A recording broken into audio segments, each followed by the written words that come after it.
And we're still here at Michael Pub, live as you can tell from the rain. Woody is nice and dry inside, playing his clarinet. He may be playing with exuberance tonight, but I think in the future it may be a sad song as he has to answer these new charges. I'm saying it's a multi-million-dollar industry that has sprouted up over a total non-event. He's lying, and he's been lying for so long. And determined that Mia Farrow coached Dylan. I just want to say that that I will always stand by my children. So.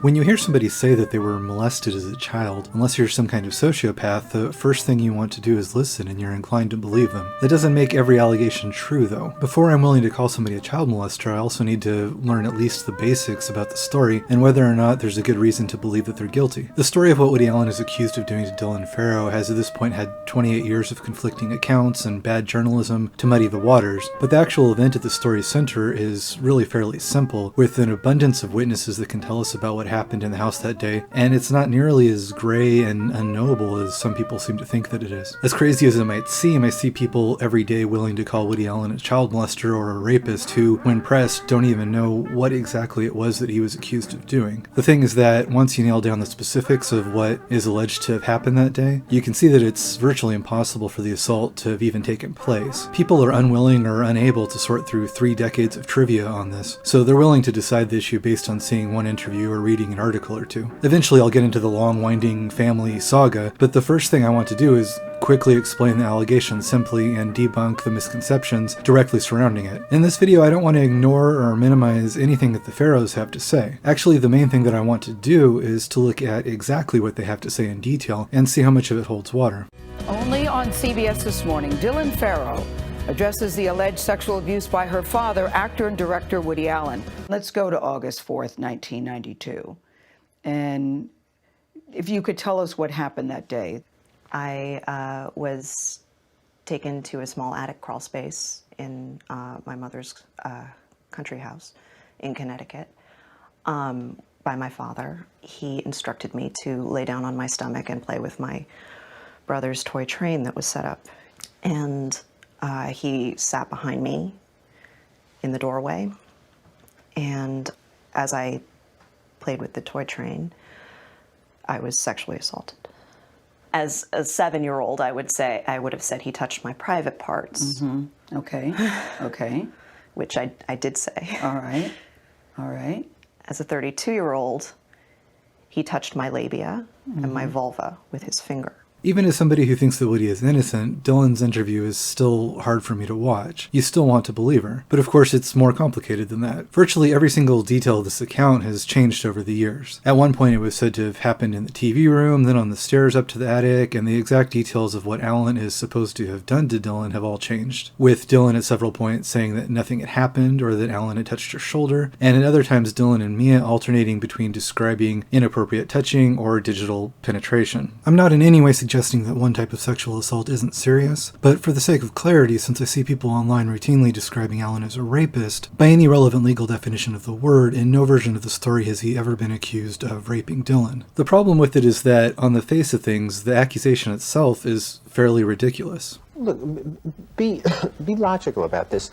I'm 57.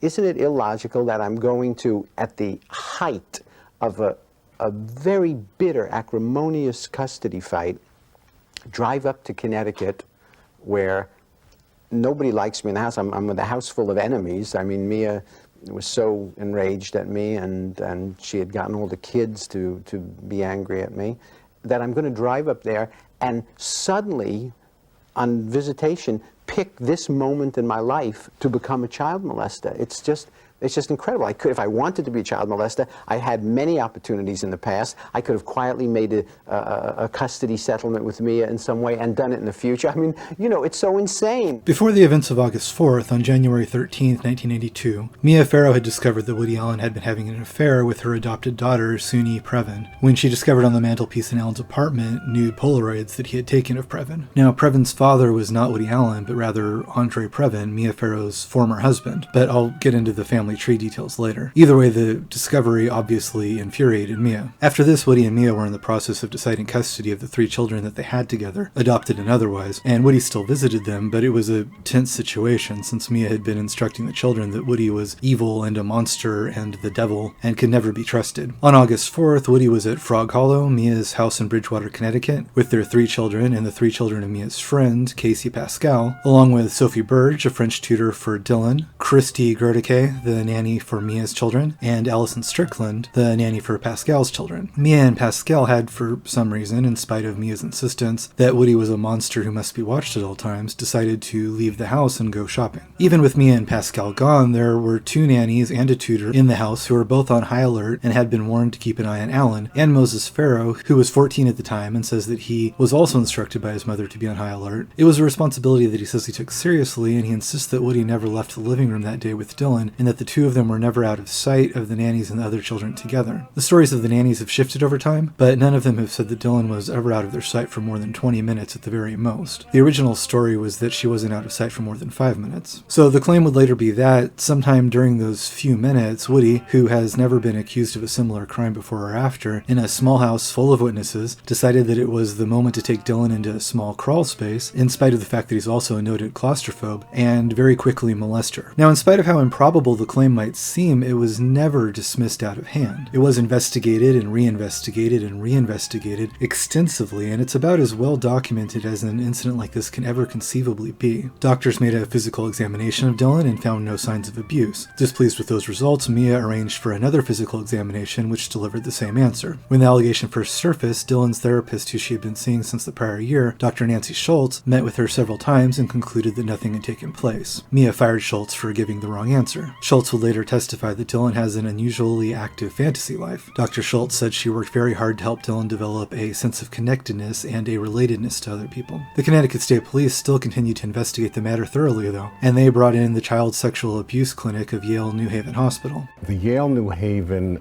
experts, the sex abuse clinic that the authorities sent the case to, investigated the matter totally for 6 months and determined that Mia Farrow coached Dylan and that Dylan was having difficulty with distinguishing fantasy and reality. They also concluded it did not happen. The team, consisting of Dr. Leventhal, a pediatrician, Dr. Julia Hamilton, PhD in social work, and Jennifer Sawyer, master's degree in social work, concluded unambiguously that the abuse had never happened. Now, before I go any further, in case you think I'm making things up or selectively quoting at any time during this video, I'm going to provide links in the description and at the end of the video to the best sources that I found, and in those sources you can find other links to virtually every single thing that I reference in this video. As Dylan Farrow says herself, if you don't believe me, don't take my word for it, you can look it up. People say it's a family matter. It was many years ago. I don't really know the details of this case. So find out. I mean, it's really, like I said, it's so easy in this day and age. So the Yale New Haven team reached the following conclusion. It is our expert opinion that Dylan was not sexually abused by Mr. Allen. Further, we believe that Dylan's statements do not refer to actual events that occurred to her on August 4th, 1992. In developing our opinion, we considered 3 hypotheses to explain Dylan's statements. First, that Dylan's statements were true, and that Mr. Allen had sexually abused her. Second, that Dylan's statements were not true, but were made up by an emotionally vulnerable child who was caught up in a disturbed family and who was responding to the stresses in that family. And third, that Dylan was coached or influenced by her mother, Mrs. Farrow. While we can conclude that Dylan was not sexually abused, we cannot be definitive about whether the second formulation by itself or the third formulation by itself is true. We believe that it is more likely that a combination of these 2 formulations best explains Dylan's allegations of sexual abuse. The major reasons for our opinion that Dylan was not sexually abused are the following. There were important inconsistencies in Dylan's statements in the videotape and in her statements to us. She appeared to struggle with how to tell about the touching. She told the story in a manner that was overly thoughtful and controlling. There was no spontaneity in her statements, and a rehearsed quality was suggested in how she spoke. Her descriptions of the details surrounding the alleged events were unusual and were inconsistent. Experts at Yale New Haven Hospital back Woody Allen's claims that he did not sexually abuse his adopted daughter, Dylan. Good evening. The filmmaker says the report out today supports what he said all along, that he did not molest his adopted daughter, Dylan. Allen also says the report recommends that Mia Farrow seek psychiatric help. Dr. Leventhal said that one reason he doubted her story was that she changed important points from one interview to another, like whether Allen had touched her vagina. At one point, he said that she told him, quote, "I like to cheat on my stories." Now again, this team was working for the prosecutors and brought in by the state's attorney. They were not working for Woody or his legal team. They had a vested interest in catching the perpetrator if a crime had been committed, not in letting him go. After this investigation, there was a second investigation done by the New York State Department of Social Services, the New York Child Welfare Office, which investigated it for 14 months, and was yet another group that said that the abuse never happened. Their conclusion was that, to quote, that no credible evidence was found that the child named in this report has been abused or maltreated. This report has, therefore, been considered unfounded. Now, none of these investigations were inconclusive or ambiguous. They all reached an identical conclusion and stated clearly that the abuse never took place. Not to mention that the story was investigated 2 further times in 2 separate states years later when Woody would adopt 2 more children, and both times the judge involved found no reason to not allow him to adopt, which they obviously would not have done if they had any reason to believe that he was a child molester. So if you've ever wondered why Woody Allen's career went on after the allegation, why he wasn't convicted of any crime, and why people are still willing to work with him, that is your answer right there. By any reasonable burden of proof or standard of evidence, the allegation against Woody was disproven at least twice over, nearly 30 years ago. Even without any of that, common sense should tell you that the story is virtually impossible to begin with, so it's not any mystery why the investigations all arrived at this conclusion. The legal case, there is no legal case. It's over. The fact that Dylan is free in this country to say whatever she wants, nobody's going to be able to stop her, and we can't stop people from believing what they want to believe. The fact of the matter is that she got, and Mia Farrow got, the best process that you could ask for when you have an allegation of child abuse. She went to the authorities. The authorities treated it seriously. They retained, as an expert group, the best group in the country to make a determination. They determined that the molestation did not occur. That is the end of the case. There is no case. People can continue to talk about it, and it can be headlines in the tabloids, but the fact of the matter is there is no case, and there was no case.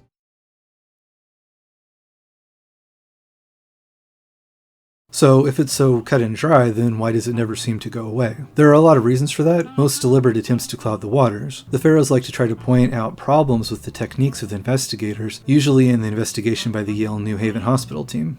Farrow's lawyer, who once said the Yale team was the best, criticized the report. The Yale group, comprised of 2 social workers and a pediatrician, has issued a report which is incomplete and inaccurate.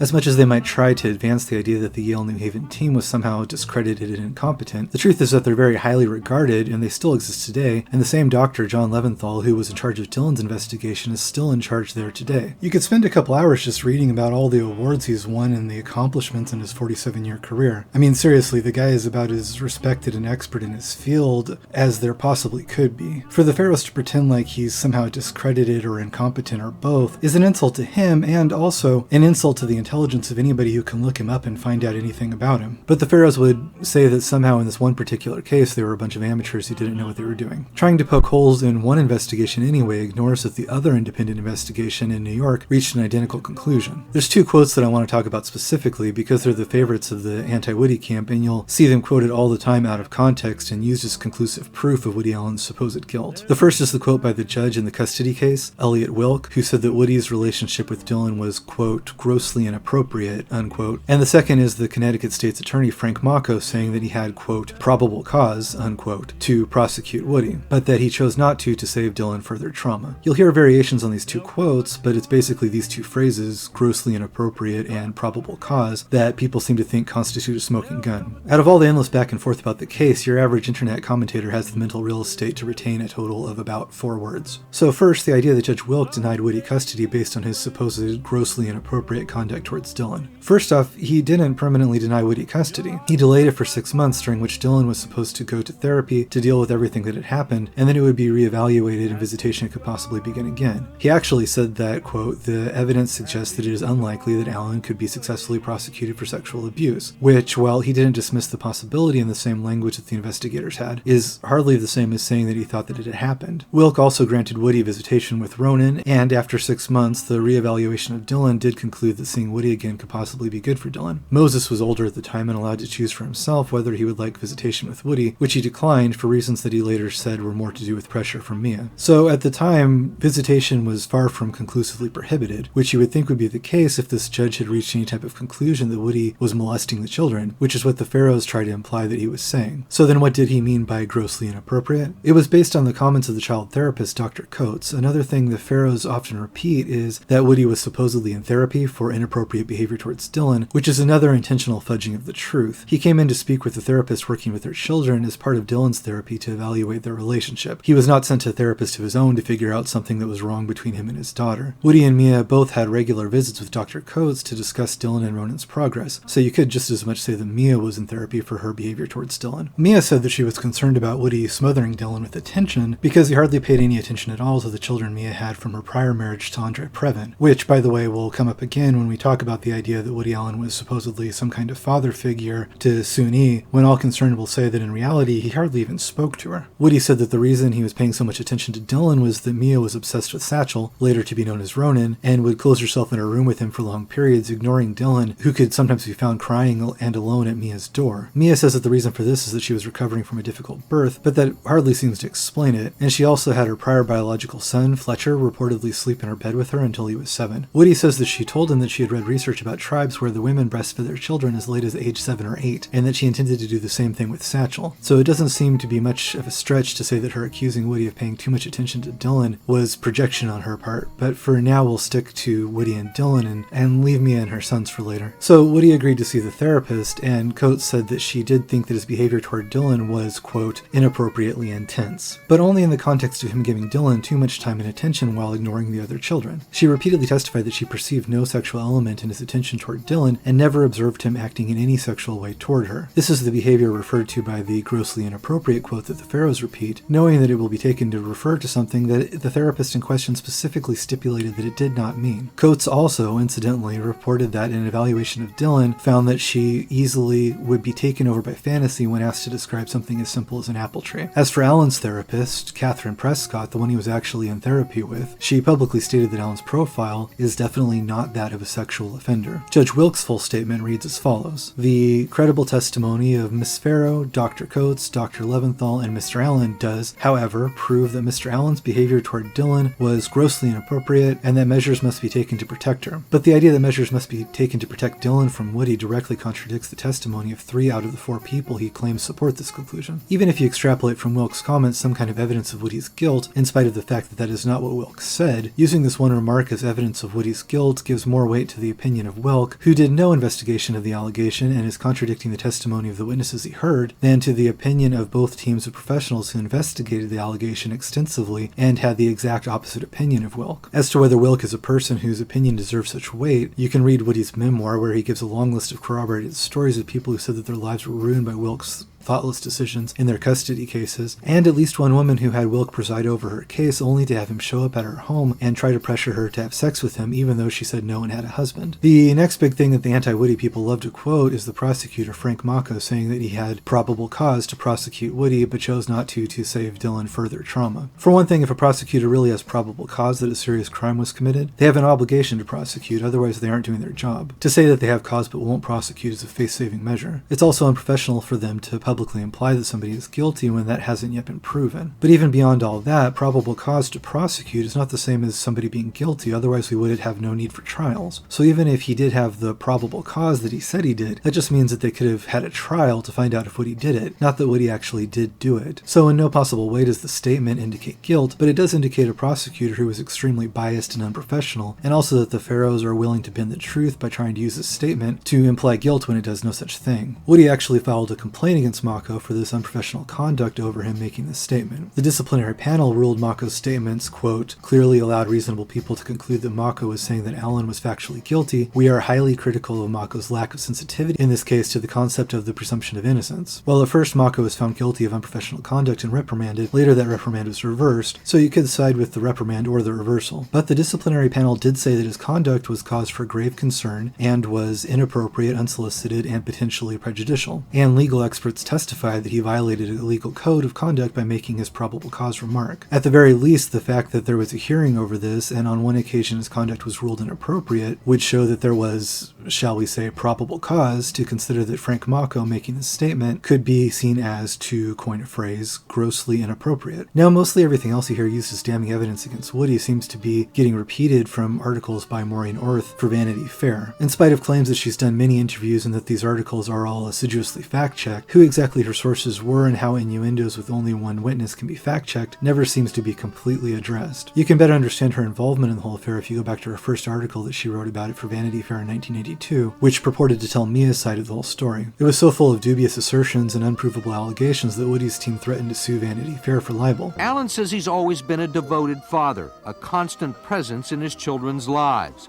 and he's threatened a lawsuit over a recent magazine article that implied he had an unhealthy obsession with Dylan. Vanity Fair responded by blustering that Orth had interviewed over 30 sources for her piece and that it had been thoroughly fact-checked. It's true that she interviewed a number of people, but almost every one of them was an employee or personal friend of Mia, and it's true that it was fact-checked, but according to a recent interview by Orth herself, the end result of the fact-checking was actually that they decided they wouldn't publish it until after Mia Farrow wrote a handwritten letter in which she promised that if they were sued, she would testify in court that the story was true, quote, from her point of view. In other words, saying that the article was her opinion, not objectively provable facts. The kerfuffle with Woody over the article led to Vanity Fair having what I think is an easily observable agenda against him. Filmmaker Robert Whitey has said that he talked to a writer who worked there at the time who said that they would cream every time somebody brought them a story smearing Woody. To this day, you can just Google Vanity Fair and Woody Allen and see that anytime somebody has a bad word to say against Woody, within hours they'll be reporting it on their website. Since 1992, Orth has repeatedly written glowing profiles of Mia the magical supermom and pieces smearing Woody Allen, all of which she'd have you believe has nothing to do with any personal vendetta against the guy who threatened to sue over her article. She gives these pieces names like 10 Undeniable Facts, which lends them to being shared on social media by people who assume that, since the title says so, the facts must be in fact undeniable. The truth is that everything that she's written has been thoroughly rebutted and denied. But the Undeniable Facts article was written in 2014, timed to the attempts of the Farrows to bring the case back to public attention, and among the Cancel Woody internet crowd, most of whom weren't around for the original scandal and can't be bothered to read long articles on it, these 10 easily digested bullet points are the source of almost all the arguments you see against Woody, so let's go through each of them. So the first undeniable fact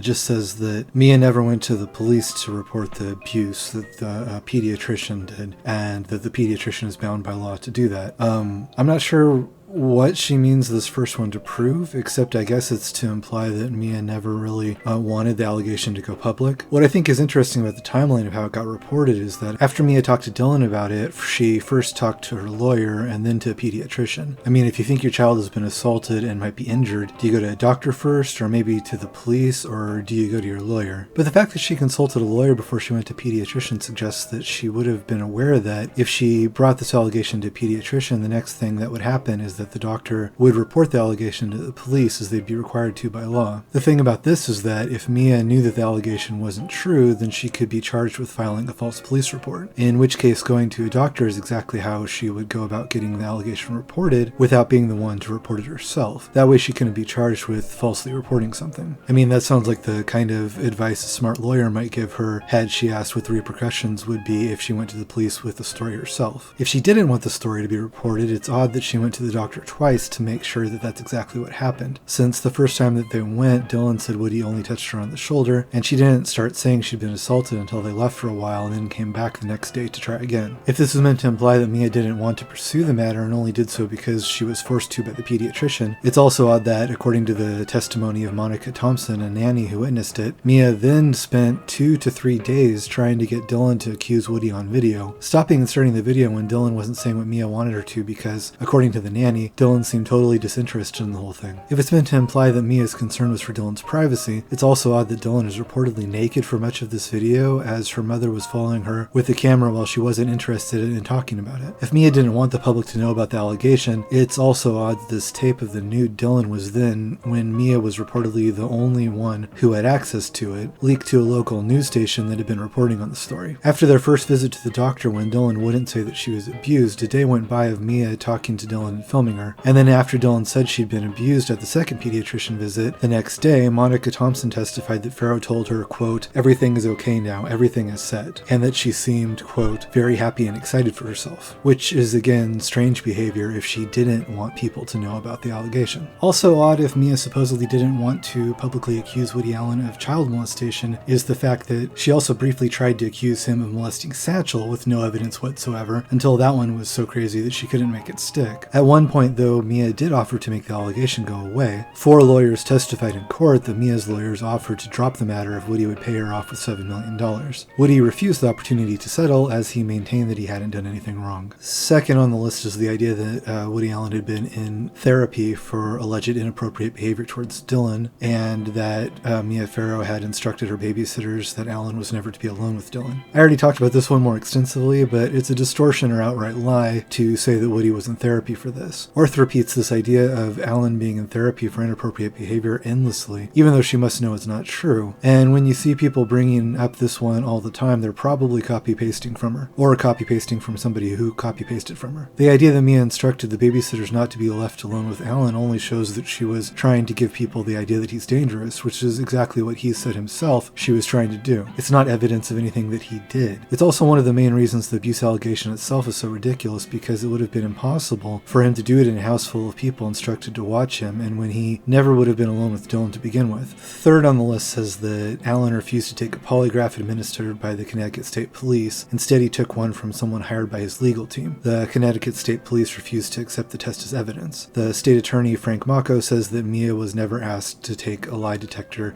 test during the investigation. Okay, so it's a lie that Woody refused to take a polygraph test because the Connecticut State Police never asked him to do that. The reason he used a person he brought in himself to take the test is because he was volunteering to take a test that they weren't administering to him. Orth puts in the fact that Allen chose the person who administered this test to imply that it was somebody who was either unreliable or who was in Allen's pocket. In fact, Allen chose Paul Miner, who had been one of the most respected experts in the field for decades. He had been the chief polygraph examiner for the FBI. He not only taught polygraphology at the FBI Academy, he set up the entire program that they had there. Paul Miner had done polygraph tests for a huge list of famous cases, and Allen passed his test. The test was not used as evidence because polygraph tests are never admissible in courts as evidence, and I'm assuming Orth must know this, so this is another example of her deliberately being untruthful. Paul Miner did, however, answer questions and submit his results to the state police, and they concurred with his findings, so implying that the Connecticut police in some way rejected these findings is the second lie in that sentence. Frank Mocco might say that Mia wasn't asked to take a lie detector test, but she was in fact asked by Woody's attorneys, and she refused. Yet, in spite of having something untrue in nearly every word, this one supposed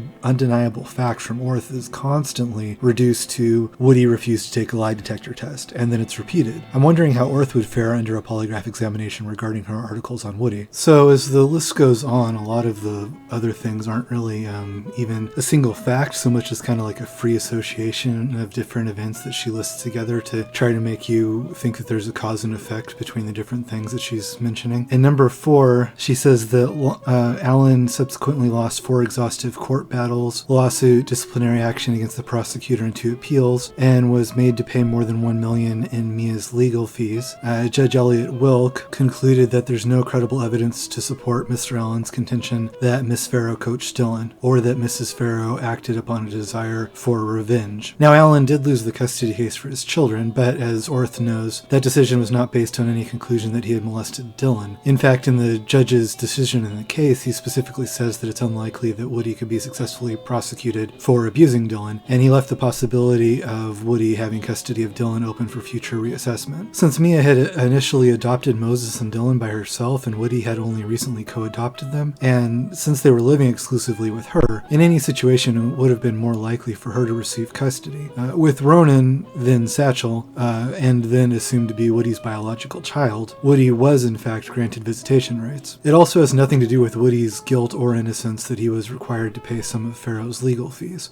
In custody battles where one partner has more income than the other, the party with more assets is usually asked to pay the legal fees of the party with less assets, especially if the party with less income is the one given primary custody of the children and who will be raising the children. This is to prevent the party with more money from having an unfair legal leverage in the custody proceedings, and to make sure that the party that ends up with the kids won't be unable to care for them due to legal fees. Orth is trying to insinuate that Woody paying legal fees was some kind of penalty for some presumed guilt, which she knows isn't actually the case. The disciplinary action she's talking about against the prosecutor is Woody's complaint about Frank Mako saying that he had probable cause to prosecute, which I've already gone into in detail. But again, the question of whether or not Mako's conduct was appropriate has nothing to do with whether or not Woody was guilty or innocent of abusing Dylan, in spite of Orth lumping it here with the other judgments to try to imply that the courts ruled against him 4 times on the matter of abuse. She knows these other examples are irrelevant to what her readers will assume she's speaking about. It's true that Judge Wilkes stated that there was no evidence that Mia wanted revenge or that Dylan was coached, and it's also true that every expert that investigated the case said exactly the opposite of this, and that there's also mountains of evidence and endless witnesses who said that Mia wanted revenge against Woody. Wilkes' opinion is an opinion, not an undeniable fact, and it's an opinion with which all available evidence disagrees, which again Orth obviously knows.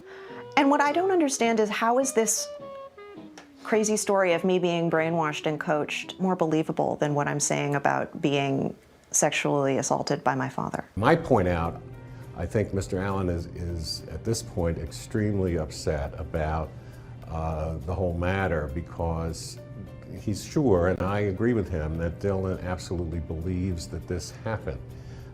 Because if a memory is implanted in you when you're fragile and cannot distinguish between fantasy and reality, that sticks with you the rest of your life. Now, it's true also that the woman scorned idea is a pretty cliched way to dismiss allegations made by a woman in an acrimonious breakup. So when Woody says that Mia was out for revenge, when people suggest that she could have planted the allegation, that might sound like that's all that's going on there. In this particular case, though, there's endless evidence to suggest that this is exactly what Mia was doing. Because first of all, several weeks before it happened, Mia called me on the phone and said, in the course of an argumentative phone call, she said, "I have something very nasty planned for you."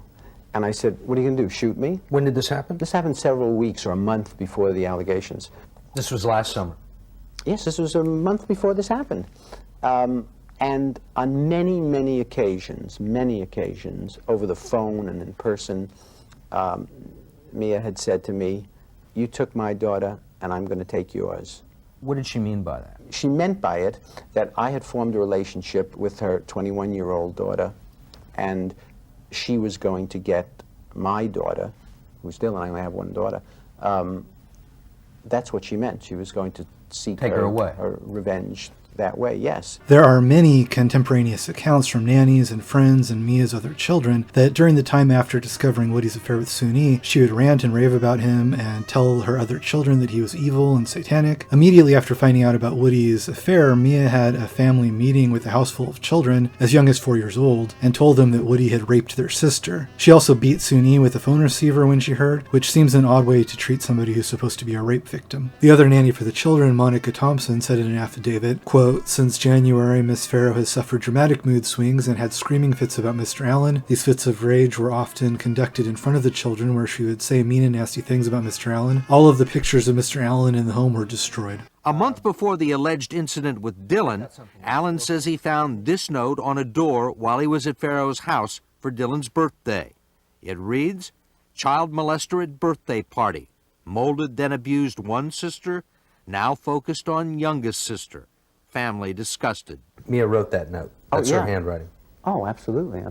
I started getting phone calls all night long and death threats and calling me the devil and evil incarnate, and she ran out and adopted 2 kids, and 24 hours later she was threatening my life, threatening to stick my eyes out. Did she threaten your life? She threatened my life many times. She called me and she threatened to have me killed and to kill me. And to stick my eyes out, to put my eyes out, to blind me. Was there ever a time when you started to think maybe she means some of this? Yeah, she sent me a Valentine card. She didn't send it to me, she gave it to me. And I said, "Oh, thanks," you know. And I went downstairs, I got into my car, and I opened it up, and there was a very, very chilling Valentine meticulously worked on. I mean, one hesitates to say psychotically worked on, you know, a Victorian Valentine and a photo of the family, and through all the kids was thrust these needles and a steak knife stuck through the heart of the thing. And I got scared because, you know, that was one of the times that I thought, my God, this is really, you know, if you look at the thing, it's quite frightening. Dr. Coates, Satchel's therapist who saw Woody and Mia both frequently during the course of Satchel's therapy, testified that she warned Woody at the time that she feared for his safety because of threats made by Mia. She also described the angry phone calls and the Valentine with the knife in it, and was convinced that Mia could harm herself or Woody. She also said that Mia described Woody as, quote, satanic and evil, and that she pleaded with her to, quote, find a way to stop him. Then 4 days after that conversation about finding a way to stop him, Coates says Mia called her with the allegation that Dylan had been abused, and she says she was extremely puzzled because this time Mia seemed very calm, whereas in the previous conversations Mia had seemed extremely agitated. One of the reasons Dr. Leventhal gave for not believing that Dylan had been abused was that when she was interviewed, rather than talking about herself being hurt, she would often refer to what Alan had done to, quote, my poor mother. In the next one, Orth references the comment by Judge Wilk about Alan's grossly inappropriate behavior. And then he also says that Mia claims that she told him that she had misgivings about his behavior towards Dylan from when Dylan was 2 or 3 years old, and told him that, quote, you look at Dylan in a sexual way, you fondled her, you don't give her any breathing room, you look at her when she's naked. I've also already gone into the whole grossly inappropriate line, but again, when you see these words repeated again and again, you see that they're most likely copy-pasted from Maureen Orth, who deliberately takes them out of context to refer to something that they weren't about. As for what she quotes Mia as saying, again, one person's opinion is not an undeniable fact, but most especially when that person whose opinion it is the exact person whose truthfulness we're trying to determine here. In this case, the allegation that Mia was supposedly concerned about Woody looking at Dylan in a sexual way from the age of 2 or 3 makes it really kind of odd that 3 years later, when Dylan was 6, Mia enthusiastically supported Woody adopting Dylan and testified that he was a great father. She wrote a glowing letter, or an affidavit, saying that I was just a loving and a caring and attentive father, and that I was that my adopting Dylan would be great benefit to her. This was her sworn affidavit. You know. If she thought that Woody was looking at Dylan in a sexual way for 3 years before that, why isn't anybody asking what's wrong with this woman for doing everything she can to help Woody adopt Dylan? In number 6, Orth says that Dylan's abuse claim is consistent with the testimony of 3 adults who were present that day. She says on the day of the alleged assault, a babysitter of a friend told police and gave sworn testimony that Alan and Dylan went missing for 15 or 20 minutes while she was at the house. And then there's the claim from the other babysitter that said that she saw Alan with his head on Dylan's lap while Dylan sat on the couch, and the French tutor that told police that she found Dylan not wearing her underpants under her sundress. Now, on each of these details, she's conflating multiple sources, and they've all told conflicting versions of these stories that have changed multiple times. Christy Grodicke, the babysitter that said Dylan went missing for a time, has told different time ranges from 5 minutes to 20 minutes, none of which is actually long enough for the incident to have credibly taken place. The time when she said Dylan was out of her sight was fully accounted for by other sources anyway.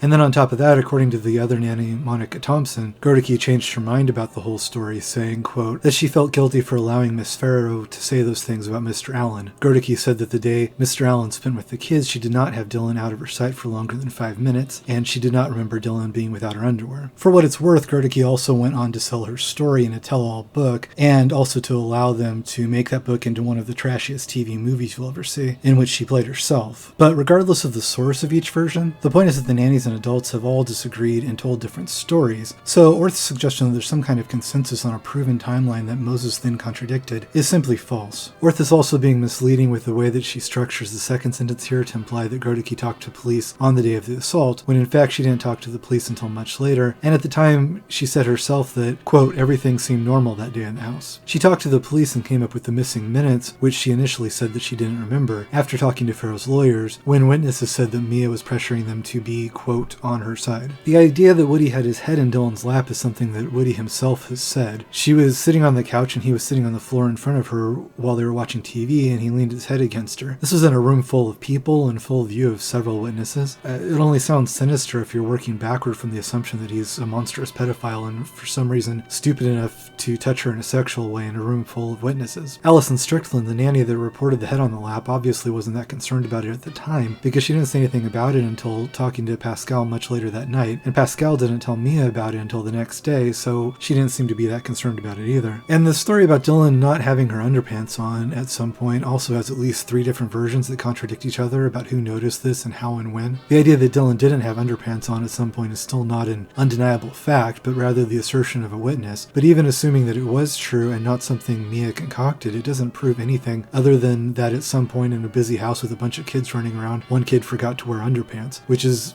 hardly evidence that something sinister occurred, unless you're working backward again from the assumption that the alleged event happened and looking for hints. Casey Pascal even said she remembered Dylan saying that she took off her underpants because they were wet, which seems like a much more likely and commonplace explanation than an elaborate molestation scheme. They're really fond of trying to make these things sound sinister when they have perfectly innocent explanations. Dylan recently tried to make a harrowing anecdote about Woody simply sending her a care package with some old photos that he had of her. She said she asked Mia to call her lawyers and find out if this constituted harassment, which, of course, no sane lawyer would say that it did. She tried to make it sound shady by saying that Woody used a false name on the envelope, when in actual fact the name on the envelope, Lehman, was simply the name of Woody's assistant who handled all of Woody's mail and would have been the return address on any of his letters. The next one is the typical complaints that they come up with trying to poke holes in the Yale New Haven investigation. They say that Dr. Leventhal, who signed off on the report, never saw Dylan, and no psychologists or psychiatrists were on the panel. The social workers never testified. The hospital team only presented a sworn deposition by Dr. Leventhal. Then they say all the notes from the report were destroyed, and they tried to say that there are explanations for some of the things that Dylan said, which were used as examples of her having a hard time telling between fantasy and reality. Like, she's told them that there were, quote, deadheads in the attic, and in the attic what she was referring to were wigs kept on styrofoam blocks. The notes from the investigation being destroyed is another commonly cited fact that is most probably copy-pasted from Orth's articles, and it's as misleading as all the rest. They like to portray this as evidence of some kind of sinister and shady goings-on, when the truth is that in investigations like this conducted by Child Services or by the FBI or other similar institutions, it's common practice to destroy the interview notes to protect the privacy of the interview subjects. Obviously, if the report had reached the conclusion that the Farrows had wanted, they wouldn't be rejecting it because the interview notes had been destroyed. Judge Wilk, or the police not agreeing with the results of the investigation, doesn't offer evidence that it wasn't reliable, only that those particular individuals didn't like the result. Again, if the report had come to the conclusion that the Farrows wanted, none of them would be complaining about the methodology. The facts in the report are true or not independent of how Wilk and the Farrows might feel about them, and along with not being seriously contested, they were reinforced by the New York investigation reaching the same conclusion. The idea that there weren't psychologists or psychiatrists on the panel is again meant to somehow imply that the Yale New Haven team isn't qualified, when in fact the team investigating it had multiple doctors trained to specialize in investigating exactly this type of situation, and they also interviewed Dylan's psychiatrist as well. The report is not the first or only time that somebody reported being concerned about Dylan's ability to distinguish fantasy from reality. It's actually one of the reasons Dylan was in therapy before any of this started. While they found out that certain things like Dylan talking about deadheads had literal explanations, neither the Yale New Haven team nor any of the other experts who interviewed her about this ever backed down from the unanimous conclusion that the abuse she described was not a real event. Then in number 8 she says Alan changed his story about the attic where the abuse allegedly took place. First, Alan told investigators he had never been inside the attic where the alleged abuse took place. After his hair was found on a painting in the attic, he admitted that he might have stuck his head in once or twice. A top investigator concluded that his account was not credible. Now, this one is so silly that it's hard to even know where to start with it. First, it's never been clear that the investigators actually did find Woody's hair in the attic, or if they found a hair sample, how they proved that it was his. I haven't seen any evidence that a DNA test was conducted, and the hair was never used as evidence. Even if they did find the hair on a painting in the attic, that doesn't prove anything, since obviously Woody's hair could have got on the painting before it was moved up there. If they were searching the space for forensic evidence that he had been up there, where he would have had to be crawling on his hands and his knees in the alleged incident, you would think that it would be impossible for him to not have left some kind of handprints, shoe prints, fingerprints, clothing fibers, or more. How do you crawl around in a tight space without touching anything? So if he was there and all they found was a hair on a painting that could have picked up his hair when it wasn't in the attic, then that's laughably thin to pass for evidence. And of course it doesn't need to be said that proof that he had been in the attic, which they never found, still doesn't constitute proof that he had molested anybody when he was there, for all Marine Orth's sinister hinting about this. As for the idea that he changed his story, All that happened was that he first said he hadn't been in the attic. In fact, he wasn't even sure where it was they were talking about. He's famously claustrophobic. It's bizarre to think that he would be jamming himself into a crawl space or going through Mia's closets, which is where the entrance to the crawl space was. When he said that the police claimed that they had found hair there, and rather than call the police liars, Woody said that he supposed it was possible that at some point he had stuck his head in there. He didn't say that he suddenly remembered a specific incident he had previously denied and recanted his testimony. He just said that he supposed that at some point in the 10 years or more he had visited the house, he could have stuck his head in there for some reason that he couldn't remember. He still wasn't even clear on where this crawl space was that they were talking about, and he never changed his story that it was a place that he wouldn't visit in his trips to the house. In fact, if he was guilty and he thought that they might find evidence that he had been in the crawl space, wouldn't he admit that he had been up there but create another reason for his presence there? His only reason to say that he hadn't been up there is if he thought that he hadn't. If he knew that he had been up there, then he would know that if he said that he hadn't and they found some kind of evidence that he had, it would be evidence that he was lying to them. At the time of the interview, they had already taken his fingerprints and hair samples, and he knew that they would be looking for these exact things. The only reason for him to say that he hadn't been in the attic is if he really thought that he hadn't. It's classic Orth to take these vague summaries of events and then use them to imply the exact opposite of what they actually mean. She also never specifies who the supposed top investigator is, who she claims didn't find Woody credible. She just drops it in there and lets the reader's imagination create a story, which is, like all of these things she says, the exact opposite of an undeniable fact. In number 9, she comes back yet again to the probable cause comment, which a simple look at the circumstances shows isn't in any way indicative of guilt or innocence, but was definitely unprofessional and misleading. Orth's continued attempts to try to use a statement to indicate something other than what it actually indicates is, however, indicative of her willingness to bend facts that don't suit her. In number 10, she spends a lot of words to say that she's not a friend of Mia Farrow and that she never met Mia Farrow before 2003. This is another item on the list that doesn't have anything to do with Woody Allen's guilt or innocence, but you can see why it's here, since Orth's long-time obvious bias to one side of the story makes many people assume that she must be friends with Mia. Her first large piece on Mia specifically bills itself as telling you Mia's side of the story, and the witnesses she has interviewed or claimed to have interviewed are almost exclusively Mia's friends and employees. Vanity Fair's defense of her article when Woody threatened to sue for libel is that she had interviewed so many people to research it, but obviously if she had been acting with the opposite agenda, because she could have found just as many people who were friends and employees of Woody who would have said the opposite. Of course, it doesn't make much sense that almost everybody who's spoken publicly about the case on Mia's side would all coordinate to speak to this one interviewer for the same article without any of them first consulting with Mia or making sure it was okay with her. But if it's actually true that Orth is not friends with Mia and wrote the article without Mia's approval, then it only makes it even less professional and more biased that she was claiming to be telling Mia's story and to speak on Mia's behalf. Regardless, it's manifestly dishonest for her to imply that what she's written doesn't represent propaganda from Mia's side, when Mia herself wrote a letter about Orth's first article personally promising to testify that it did, in fact, represent her opinion. But in spite of all that, Orth did hit on something with this 10 undeniable facts format, though, as these soundbites perfectly fit the attention span of today's readers and are ready-made for social media dissemination. So no matter how little sense they make, you will find these 10 non-facts used anytime you try to talk about this on a public forum. Of course, as I've already said, an anecdotal assertion of a single witness, oftentimes a witness who Maureen Orth won't even name, is not in any way an undeniable fact. Maureen Orth's Vanity Fair articles are an endless deluge of assertions about private lives of the people involved, which are often quoted and repeated but have no sources other than Maureen Orth's articles. When she's put upon to explain where certain things come from, Orth often refers to a, quote, member of the household or just unnamed sources. Almost exclusively the sources that Orth does name in her articles about Mia are all Mia's friends or employees, and yet she has the bald hypocrisy to imply that it's shady when people who work with Woody say that they support him. So I can't know what's going on in Dylan Farrow's head, and while judging the event on the evidence we have, it's not only unlikely but basically impossible that it happened. That doesn't mean that Dylan doesn't think what she's saying is true. Many past cases have shown us how easy it is to give people, and especially vulnerable children, false memories that they sincerely believe are true. When Sandy Bullock was working in the Farrow house, she said that she once found Dylan crying, and when she asked her what was wrong, Dylan said, "Mommy wants me to lie." If Dylan had a story fed to her or was prompted to make one up during a traumatic family ordeal at the impressionable age of 7, and then was made to spend months repeating that story to various psychologists and investigators, it would actually be surprising if she didn't remember the story as being true, whether or not it had ever happened. But where Dylan starts to lose me is with how willing she is, as an adult, to freely distort the story and add things that she has to know are untrue when it serves her purpose. Because I have been saying this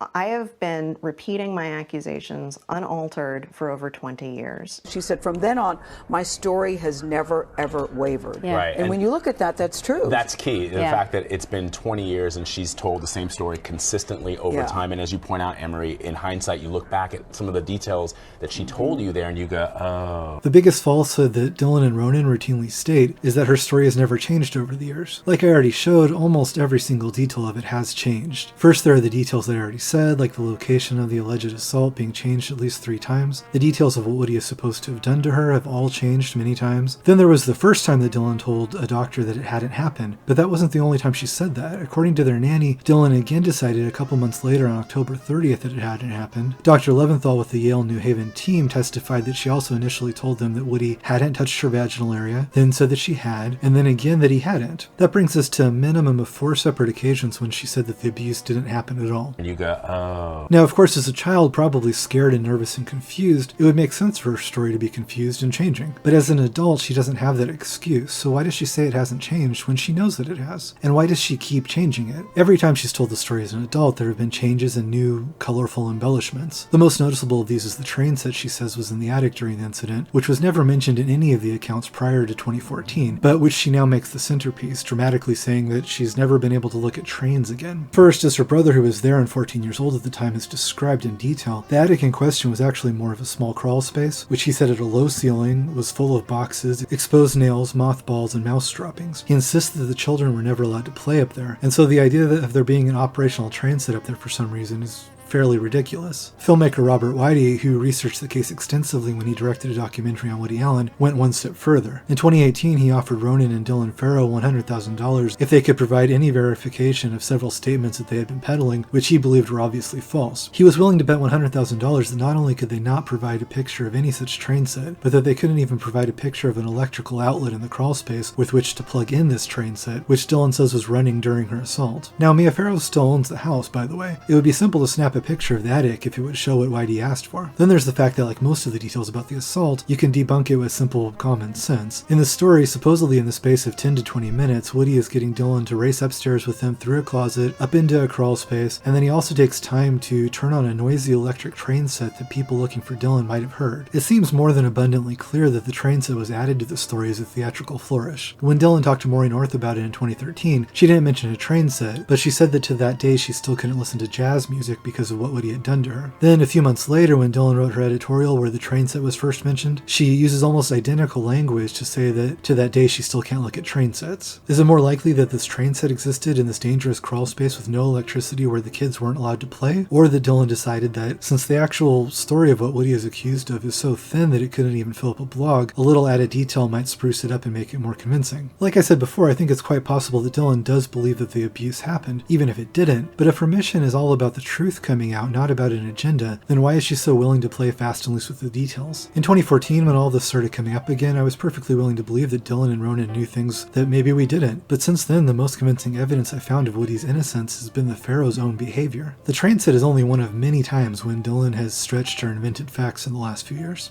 So find out. I mean, it's really, like I said, it's so easy in this day and age. Dylan likes to ask why Me Too has spared Woody Allen, and she knows the answer to this also. The legal authorities gave full attention to the case at the time no evidence was found, and they rendered a decision that no crime had been committed, so he went on with his life. That used to be what happened when people were accused of a crime, and we needed more than an accusation and an angry mob on Twitter to find them guilty. Dylan and Ronan also frequently harp on the idea that Woody was in therapy for his behavior toward Dylan, which I've also already shown in detail isn't true. Either they know that this wasn't true too, or they're lecturing the world on how you should listen to them when they haven't even Googled the case themselves.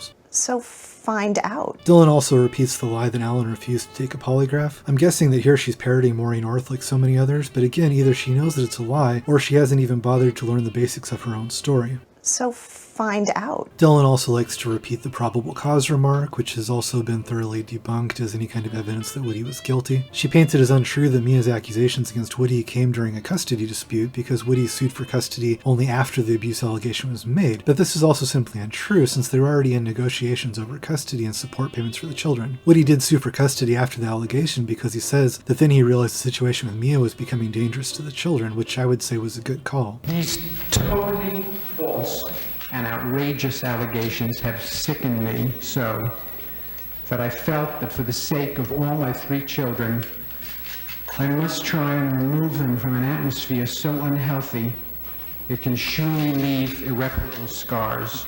Dylan says that the author of the Yale New Haven report never interviewed her. This is carefully worded to imply that the report was made by people who didn't interview her. In fact, it's a matter of public record that they did interview her 9 times. When she says that the author of the report didn't interview her, she's talking about Dr. Leventhal, but the interviews with Dylan were conducted by Dr. Julia Hamilton and Jennifer Sawyer, the 2 other social workers handling the case, as for obvious reasons with a young female subject, they would typically have a female interviewer. Dylan has also said that the other witnesses to the case weren't interviewed. Of course, the assault itself couldn't have had any witnesses, but if she's just referring to other people who were at the house or had pertinent information, the investigation did in fact interview Christy Grodeke, their nanny that day, and Sophie Burge, the French tutor who was also there that day, along with Susan Coates and Nancy Schultz, the 2 therapists who had talked to Dylan about it. They also interviewed Mia and just about every other conceivable person that could have had anything to do with it. Incidentally, in his memoir, Woody tells a detailed story with witnesses about when he and Mia were being interviewed by the team together, and she was caught red-handed inventing anecdotes about the incident out of whole cloth. Dylan and Ronan also love to portray Woody as a wealthy Hollywood mega power with unseemly control over the media, when they know that for the major studios in Hollywood, all of Woody's movies put together have probably generated less profit for them over the years than an ice cream stand at one of their amusement parks. They talk about Woody's powerful legal team when Mia's lawyer during the custody proceedings happens to have been Alan Dershowitz, who is still to this day one of the most famous attorneys in the country. You probably just saw him all over the TV during Trump's impeachment proceedings. But of course, where Dylan really starts to strain credibility is in how she's constantly going on about how she's been ignored, disbelieved, or discarded. Dylan Farrow says she has felt ignored for years after alleging that her adoptive father, Woody Allen, sexually abused her. Why shouldn't I feel some sort of outrage that after all these years being ignored and disbelieved and tossed aside, I have been systematically shut down, ignored, or discredited. The obvious fact is that not only was her allegation taken seriously and listened to, she was listened to a degree that would have been completely absurd for anybody who wasn't from a family full of celebrities. Believe it or not, I didn't think I was that famous to warrant such coverage. I was on magazine covers. I thought, you gotta be kidding. I'm not that big a deal to warrant this interest. But apparently it was a good, juicy story, a very juicy story.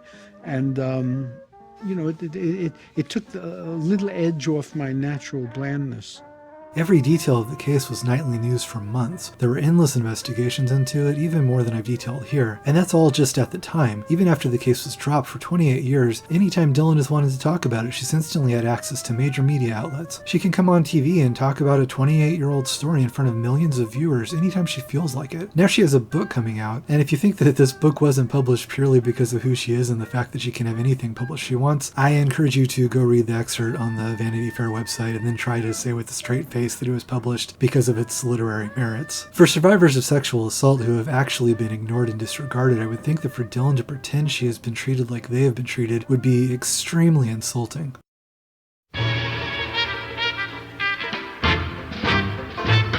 So now, before we can get any further into this, I think it's necessary to understand the family dynamics and who is related to who and how, and it's not simple. So first, let's run down all of Mia Farrow's children. First, there are the 6 children that Mia had with her second husband, Andre Previn. To begin with, she had biological twins by Previn named Matthew and Sasha. 3 years later, Mia and Previn adopted Lark Previn from Vietnam. The next year, she had another biological child by Previn, Fletcher. 2 years later, they adopted Daisy, another girl from Vietnam who was 2 at the time. I'm showing the dates they were adopted here, by the way, as opposed to the year they were born, if the 2 are different. After another 2 years, Mia and Previn adopted one more child, this time Soon-Yi from Korea. Then Mia and Andre split. 2 years after that, Mia adopted Moses on her own. He's from Korea, like Soon-Yi. Then Mia adopted Dylan, who is from Texas. And about 2 years later, Mia became pregnant with her 4th biological child, who we now know as Ronan Farrow, but who was Satchel at the time. Then in the time around and immediately following Mia's split from Woody, she goes on a veritable shopping spree for orphans, adopting in just a couple of years Isaiah, Tam, Quincy, Thaddeus, and Frankie. The Netherlands, Luxembourg, Belgium, and Portugal, France, England, Denmark, and Spain.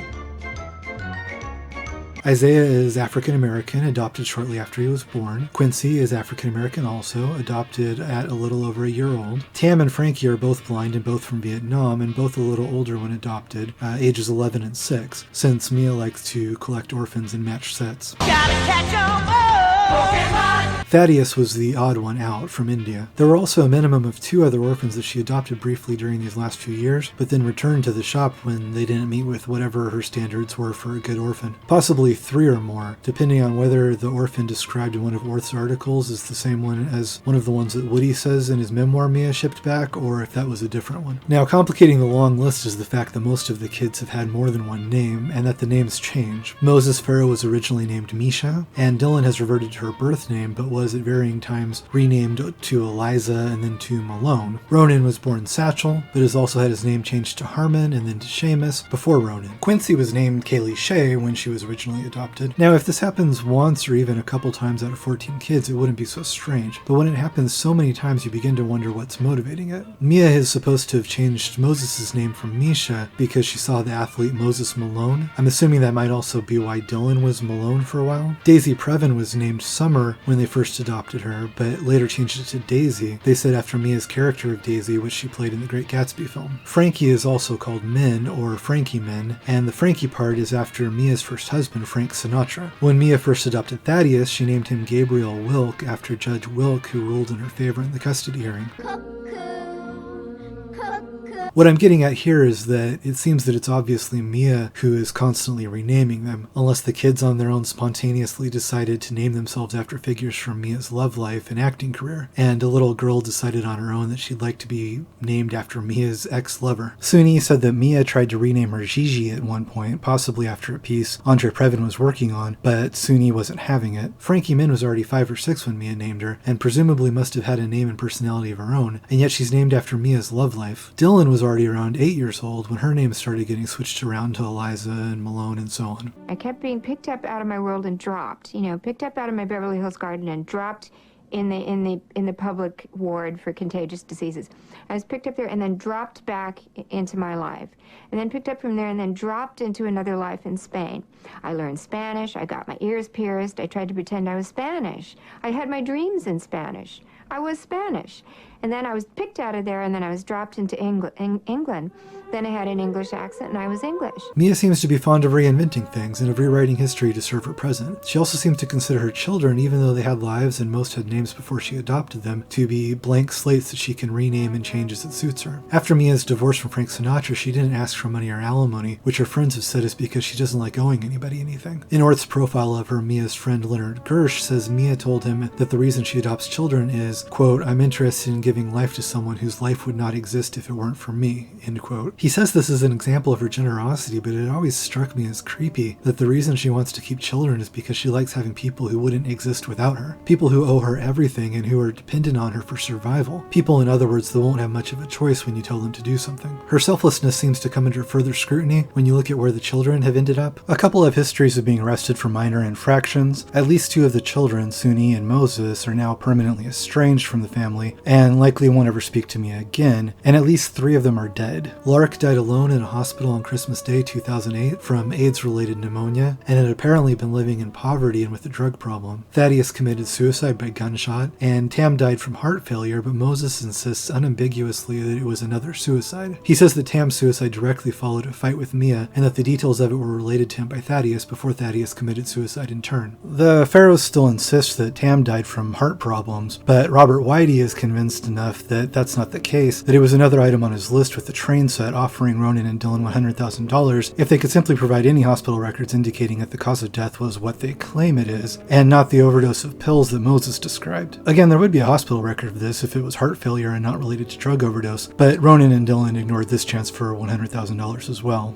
And then there's also Frankie, about whom I haven't really been able to find out much. She was in family photos in the 90s and then seems to have disappeared. I do know that after Moses wrote his blog a few years ago accusing Mia of abuse, the 8 Farrow children who were still on speaking terms with her all co-signed a letter saying that they stand by their mom, but Frankie was not among the ones that co-signed the letter. Now, I realize that Mia was adopting children who already had many physical and emotional difficulties, and some of them are going to have problems down the road. But not counting Frankie, we're talking about at least 5 out of 10 adopted children who either committed suicide suicide, died in poverty alone without the family, or who have said that Mia abused them and are now permanently estranged from the family. That's 50% or fewer who are still alive and willing to even speak to Mia, which doesn't seem to me like the greatest success rate. It seems obvious that she liked the excitement of adopting children and the praise that she got from the public for caring for the sick and injured, but wasn't much interest in the actual work of caring for them. Moses and a housekeeper and a babysitter have all said that Mia made Thaddeus wear his heavy iron leg braces when he would be outside, rather than the lighter plastic ones that he had, because the lighter ones would be worn underneath his pants, whereas the heavier ones would be on the outside of his pants invisible so that people could see them. Mia liked being photographed with obviously disabled children. The fact that the biological children are doing better than the adopted children also bears out contemporaneous accounts of what maids and nannies and other witnesses said it was like in the household, and is backed by the stories told by Suni and Moses, who said that Mia treated the adopted children like servants. They were expected to do their own grocery shopping, cook their own food, clean and iron Mia's sheets, all at very young ages. Suni said that the adopted children were treated as domestics, and one nanny said that Mia treated Lark like a scullery maid, and speculated that one day Lark would write a Mommy Dearest memoir, but now Lark isn't alive to tell us about it. While Ronan and Dylan were in therapy from ages 3 and 5, Moses says that Tam, before killing herself, struggled with depression for years, but that Mia wouldn't pay for therapy, saying that Tam was just moody. While they paid for Ronan to go to Bard College at age 11, Quincy recently had a GoFundMe page online because she needed help raising $3,000. It also seems like to find any pictures of Quincy, Mia Farrow has to Google Mia Farrow and her black children.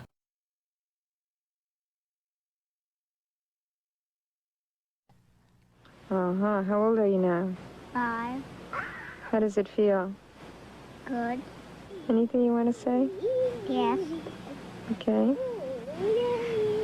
Dad, I love you. I love you. In 2018, after the renewed allegation against Woody had been causing a furor for a while, and after he had given a couple short interviews that people didn't seem interested in listening to, Moses Farrow wrote a blog intent on setting the record straight. The adopted son of filmmaker Woody Allen is defending his father against accusations Allen sexually assaulted his adopted daughter nearly 3 decades ago. In a lengthy blog post yesterday, Moses Farrow said he can no longer stay silent as his father, quote, continues to be condemned for a crime he did not commit. Yana Goladriga shows us Moses' new accusations against his mother. Yana, good morning. Good morning. Some detailed accusations at that. Moses Farrow claims his adoptive mother, Mia Farrow, raised her children by coaching, influencing, and rehearsing. Moses claims he endured years of mental and physical abuse at the hands of his mother, Mia Farrow, and that led to him being obedient and deeply afraid of her.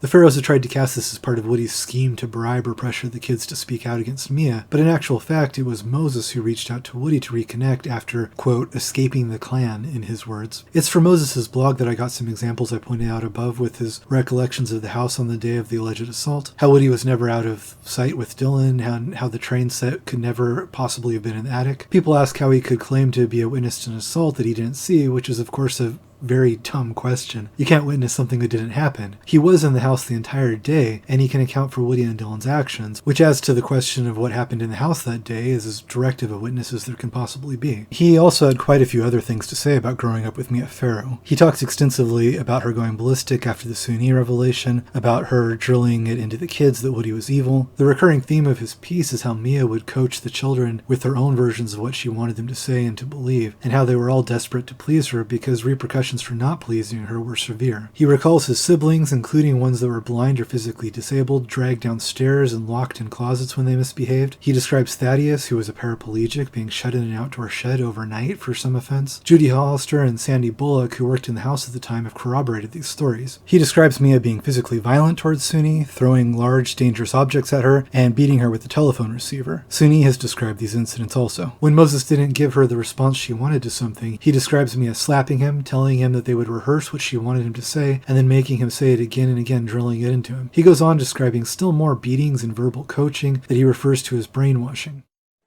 Over the next few years, I continued to become more anxious and fearful. At that point, I had learned to fight, flee, or freeze. I often chose the latter two. For instance, as a young child, I was given a new pair of jeans. I thought they would look cool if I cut off a couple of the belt loops. When my mother found I had done this, she spanked me repeatedly.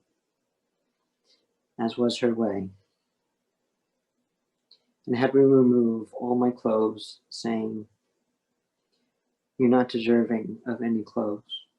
Then she had me stand naked in the corner of her room, because shortly afterwards, the rest of my family had just gone from home, so all the rest of my older siblings came into our mother's room to see me standing naked in the corner.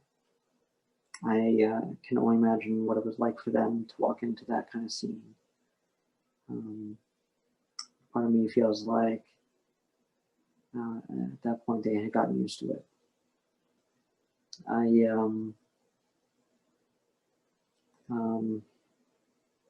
still remember the feeling of total humiliation, cowering, pushing myself further into the corner, trying to cover myself up. I know that I have not been open so much about having a disability, but as someone with cerebral palsy, I've struggled all my life with feeling different physically, not feeling comfortable in my own body, to be standing there in front of my siblings and their father, stripped down. It was one of the most humiliating moments of my life. Really, when I think about it, it was dehumanizing for a little boy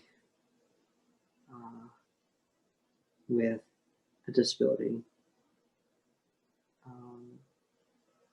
to be on display in such a way.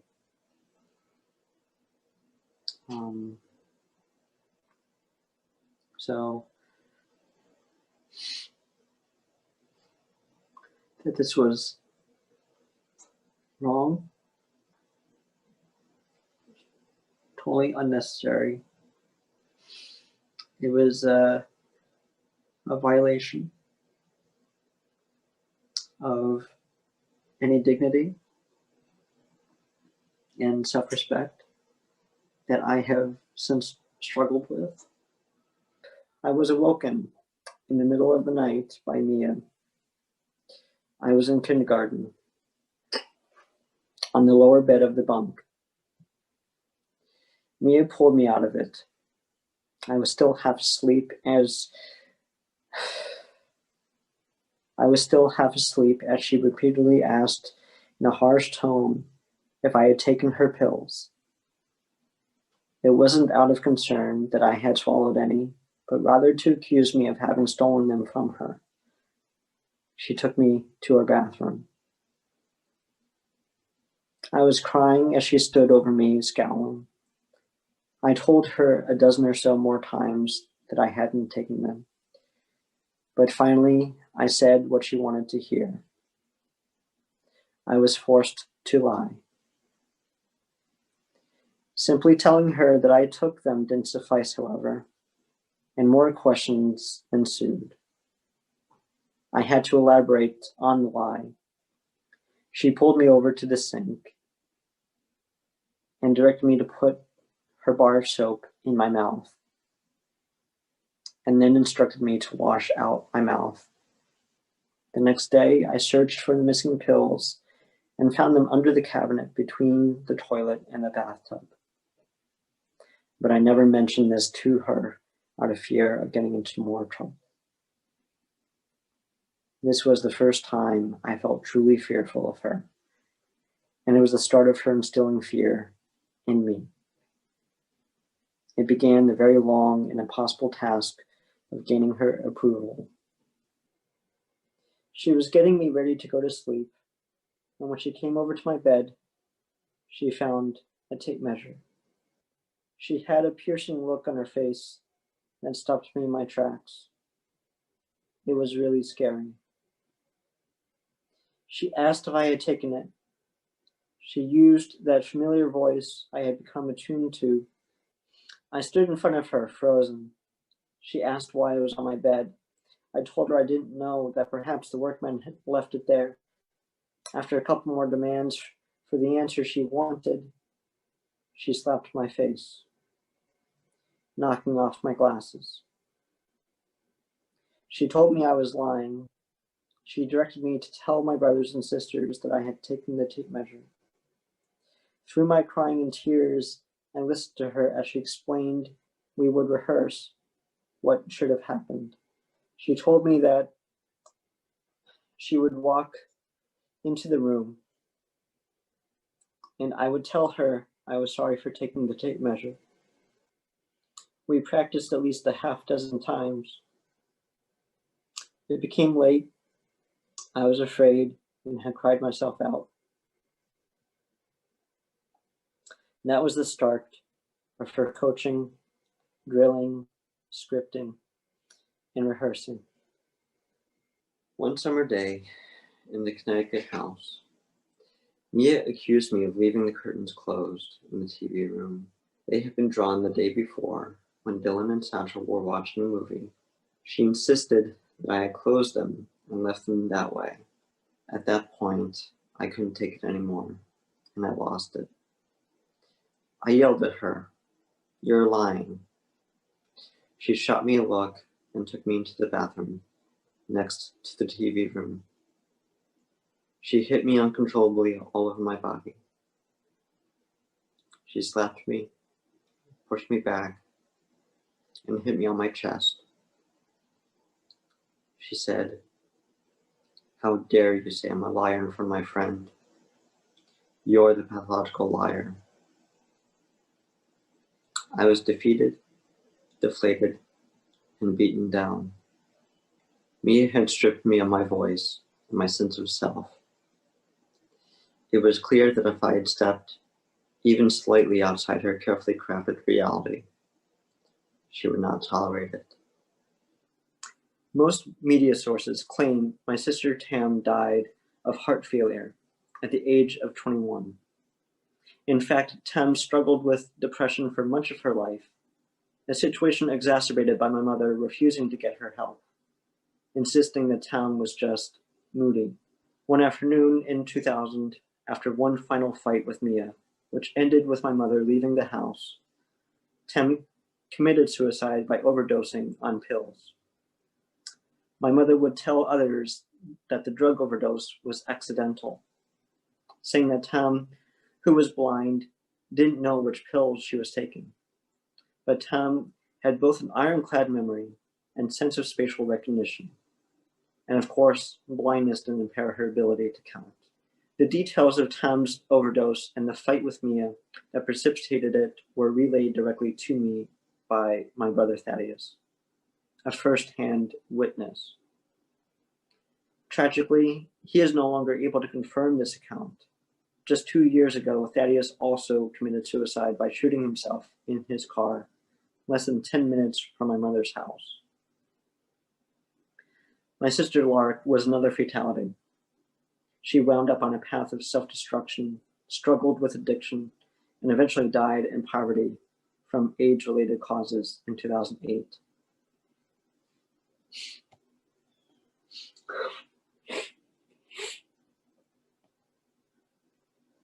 I did not deserve to suffer this abuse or to live in such fear at such a young age.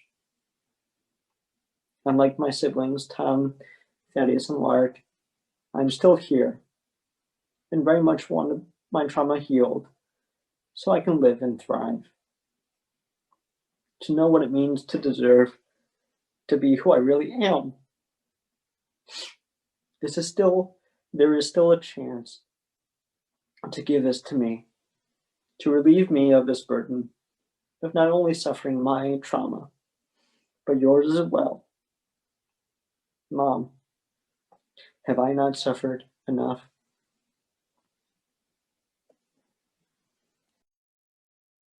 The thing here is that Dylan and Moses' accounts are both mutually contradictory, so you can't really believe both. Whichever you choose, you're calling one account about childhood abuse untrue. So why is it okay to say that Moses' account isn't true, but you must immediately and without question believe Dylan's, because we must always believe the accusers? And if you have to choose only one of them to believe, why is it easier to believe Dylan's? They're both accounts of childhood abuse, but the difference is that Moses' account is of many incidents of abuse, while Dylan has only one to describe, and Moses' account is vastly more detailed and lines up in every way more closely to the other facts we know about the situation. Also, on the day in question in 1992, Moses was 14 and Dylan was 7, and his recollections of that day are much more detailed and much more objectively accurate. The reason people favor Dylan's account is because they've already decided that Woody is a creep, and it plays into their confirmation bias. They're on board with the trend of bringing down accused famous men, and they're going with the narrative that they're more familiar with, which is the young girl being abused by a powerful man. There's no reason within the stories themselves to select Dylan's as the more credible. If you want to, let's just count the number of falsehoods and misleading statements that I've already pointed out in Dylan's accounts.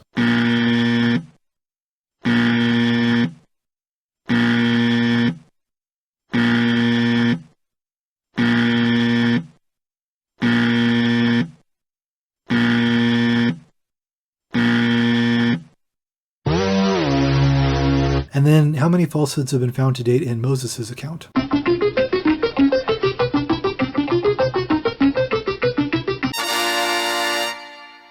Moses also describes being a first-hand witness to Dylan being drilled by their mother and pressured to support Mia's side against Woody. He says he watched some of the making of the tape Mia made of Dylan accusing Woody, and describes Mia asking leading questions and stopping and starting the tape again and again until Dylan said what Mia wanted her to. And Moses also says that if you ever went against Mia, you would be dead to her. When Moses started telling his story, Dylan said that he was dead to her exactly as he predicted that she would, and said that his account was, quote, irrelevant, which is an interesting way for somebody who now styles herself as an abuse activist to respond to somebody's account of abuse.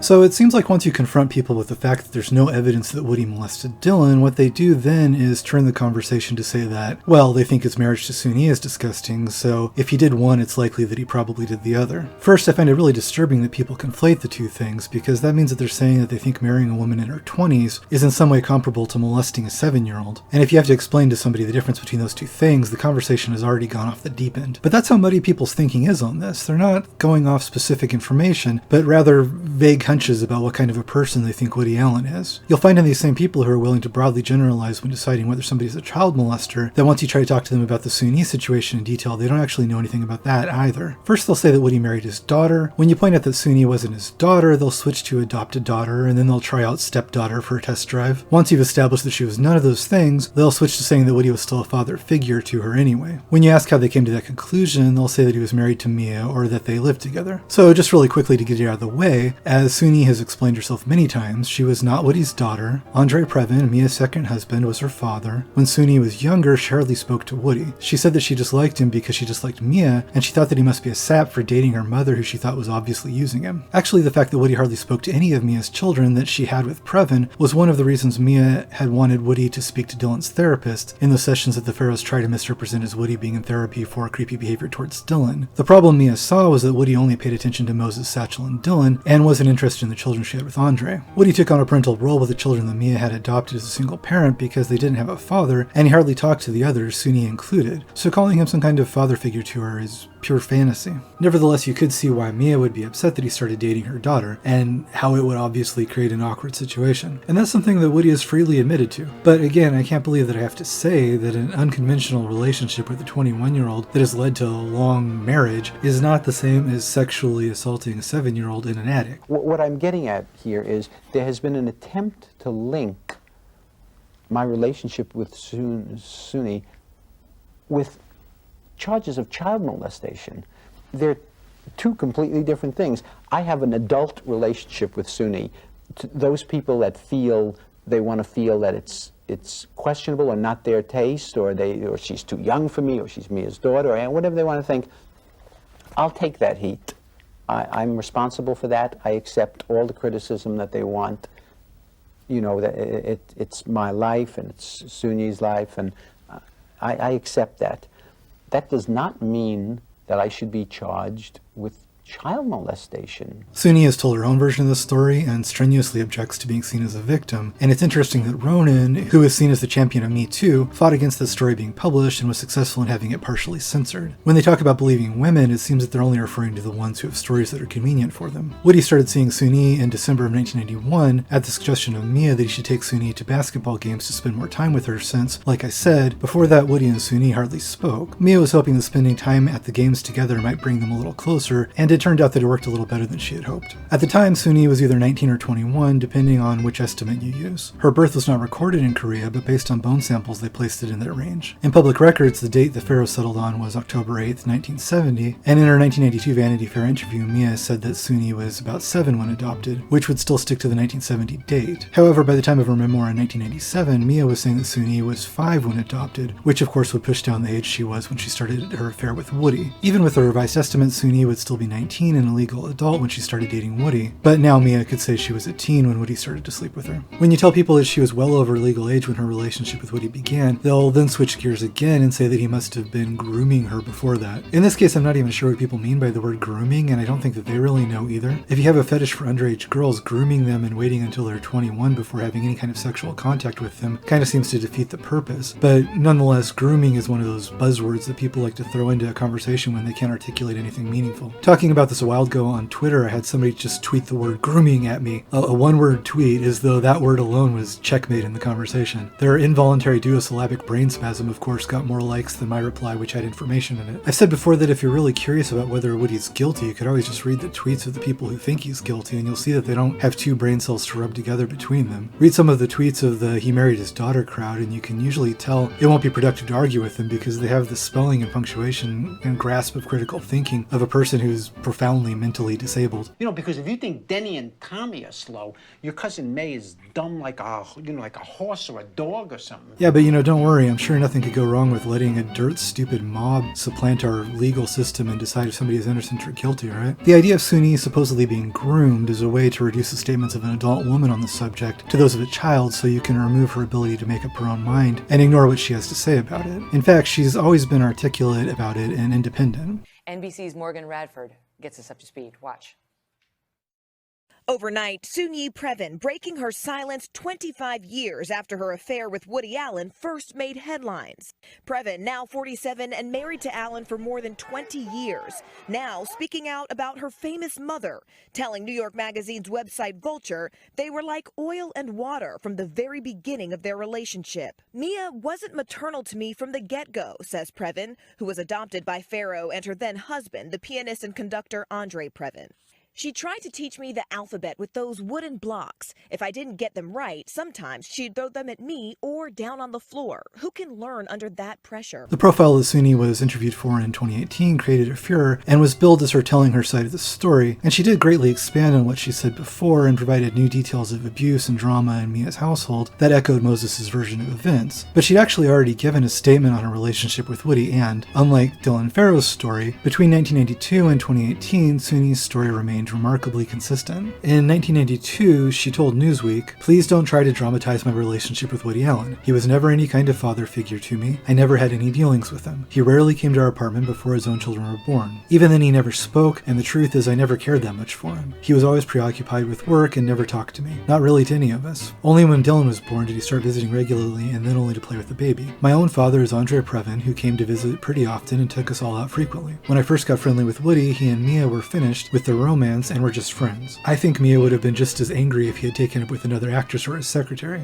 Mia was always very hot-tempered and given to rages which terrified all the kids. They can't speak freely because they're still dependent on her, but they could really tell stories, and I'm sure one day they will. It's true Mia was violent with me, and I have conclusive proof." Now, she told people back in 1992 that Mia had hit her and slapped her, and people didn't seem interested in hearing about it. In her 2018 profile, she went into greater detail again, describing Mia throwing things at her from a young age, slapping and spanking her, screaming at her and calling her retarded, threatening to Cinderton Insane Asylum. Again, like in Moses' blog, Suni has a long and detailed account describing many instances of abuse, but people seem happy to ignore it while they also consider it heresy to question Dylan's much, much thinner story. Back in 1992, when the Farrow camp was trying to paint Woody as a predator, they supported Suni's assertion that Mia dismissed her and treated her like she was stupid by insisting that she was dim-witted to the point that she couldn't possibly have written her statement to Newsweek. They insisted Woody must have written it for her, saying that she didn't even know the words that the statement used, in spite of the vocabulary in the statement being quite simple. In fact, Suni was usually on the dean's list at Drew, and now has a master's degree in special education from Columbia University. She worked as a teacher at Spence, an exclusive private school in Manhattan as well. At the time, the Farrows were still working to present themselves as a loving home from which Suni had been stolen by an evil pervert, and Mia claimed that they loved Suni and would welcome her back with open arms, in between giving interviews where she would then try to make the successful college student out to be submental. But Mia's story about it began to shift, and by her 1997 book tour, she was describing Suni as conniving and almost a sociopath, and talking about her more as a rival lover who had stolen her man, jealous exactly as Suni said in her 1992 statement that Mia would be of anybody who had taken her man away, as opposed to a mother concerned for an abused daughter. In 2006, Mia said, quote, "She was on the streets in Korea when she was captured and brought to the state orphanage, and in a way I can see it from her perspective, a very limited perspective, that she's improved her situation. She's got the penthouse and the seated Elaine's, or whatever I had she has." If she really was angry because she felt that Suni was being taken advantage of by a pervert, it seems odd that what she focuses on is jealousy of how Suni now has the nicer penthouse that used to be hers. She still talks about Suni almost as an animal when she mentions her very limited perspective. In 1997, she claimed that Suni was unable to bond with people and would scratch and bite at them, although Suni has had no problem bonding with Woody and has now raised two healthy and happy daughters of her own who both defend her and Woody. Once when Mia described looking at the nude Polaroids that Woody had taken of Suni, she said, quote, "I felt I was looking straight into the face of pure evil." And it's Suni's face she was describing looking at. Mia claims that Suni's problems were from her upbringing in Korea, where she lived with a prostitute mother who would beat her. Suni even says that at one point Mia tried to film her and get her to talk about this abusive prostitute mother, much like how she would later film Dylan describing being abused. The trouble is that Suni insists that she has no idea where this prostitute mother's story came from, as she doesn't remember any such thing. She was found homeless on the streets and her mother has never been identified, so Suni would be the only source that could have any information about her, and she never told anybody any of this stuff about an abusive prostitute. Mia was again embellishing the life stories of her children to suit her own creative whims, like when she tried to rename Suni Gigi in spite of Suni having a name and no need for a new one. In her Mia Farrow profiles, Maureen Orth repeats the prostitute mother stories, complete with vivid details about her banging Suni's head in a door and abusing her in other ways. Suni never told anybody any of that. Orth's piece adds the detail that when Suni was found, she had no language at all and spoke in gibberish, when in actual fact Suni ended up at an orphanage when she spoke to a woman who was trying to help her and called the police. Also, if Suni spoke only gibberish, then how could she have told people these harrowing stories about the prostitute mother that Mia relays? Maybe when Mia says gibberish, she means Korean, because Suni says she never made any effort to communicate to her in her own language after she was adopted, instead expecting her to immediately learn English and becoming angry and throwing things at her when she didn't learn fast enough. You can see the connection I'm trying to make by pointing out yet another example of Mia developing a fictional story about the lives of one of her children, and Maureen Orth being more than happy to write that story for Vanity Fair to publish in spite of the story falling apart under the mildest dusting of common sense. But the idea of presenting Suni as some kind of femme fatale that stole Woody away from Mia is even more ridiculous than the idea that Woody married his daughter, because at that time, Woody and Mia didn't have anything resembling a healthy relationship for Suni to break up. For one thing, Mia Farrow has said that Ronan Farrow is possibly Frank Sinatra's son, so unless she was just joking, she was still sleeping with Sinatra at the time anyway. Whether or not that's true, she said herself that her and Frank never really broke up. But aside from that, Woody has said that for the last period of the relationship after Ronan was born, they had grown apart to the point that she'd even taken back his key to their apartment. He already never lived there, and never even spent the night there, and didn't see her for most of the months out of the year when she was at her country home in Connecticut. You don't have to take Woody's word for it that the relationship was virtually over either. Satchel's therapist, Dr. Coates, the one who saw Woody and Mia both often during the course of therapy and testified about Mia's deranged attitude after the discovery of the affair, said that even before that they bickered about everything, and that, quote, "the amount of non-agreement between them was so great that it led me to ask why they were still together." From her first meeting with the couple in 1990, around 2 years before Woody's affair with Suni began, Coates says she thought their relationship was in considerable trouble. Any description of the relationship between Woody and Mia at the time makes it abundantly clear that he was only coming around to see Moses and Dylan, and sometimes Ronan, when Mia wasn't locked up in her room alone with him. Moses and Suni both describe it the same way, that his relationship with Mia was over. He's explained that the entire reason he felt like he should legally adopt Moses and Dylan wasn't because he and Mia were raising them together, but rather because he felt that his relationship to Mia was over, but he still wanted wanted to be a father to Moses and Dylan, and without adopting them, he would have no legal claim. When Soon-Yi participated in her 2018 profile, Ronan of course went into full-blown attack mode, getting the magazine to soften the piece by changing certain details, such as Mia beating Soon-Yi with the telephone, and making the magazine say that they were careful to make sure they also presented the perspective of Ronan and Dylan, even though, of course, the entire premise of the piece was to show Soon-Yi's perspective, as Soon-Yi's side of the story has had vastly less exposure over the years than Ronan and Dylan's, but Ronan and Dylan seem to be unaware that not every story printed in the world is about them. Sort of amusingly, Ronan complained that the piece was biased because the author was a friend of Woody's, and then Ronan's boyfriend John Levitt used his podcast to trash the story. I suppose somehow Ronan's boyfriend is a less biased source than Woody's infrequent social acquaintance. The shamelessness of the hypocrisy here is kind of astonishing, but we'll see that it gets much worse as things go on. Contrary to trying to use this relationship to get the piece written, Woody actually asked the piece's author, Daphne Merkin, not to publish it on more than one occasion, because he didn't want to be involved in the drama. Woody Allen has always denied it, and has denied it powerfully. Has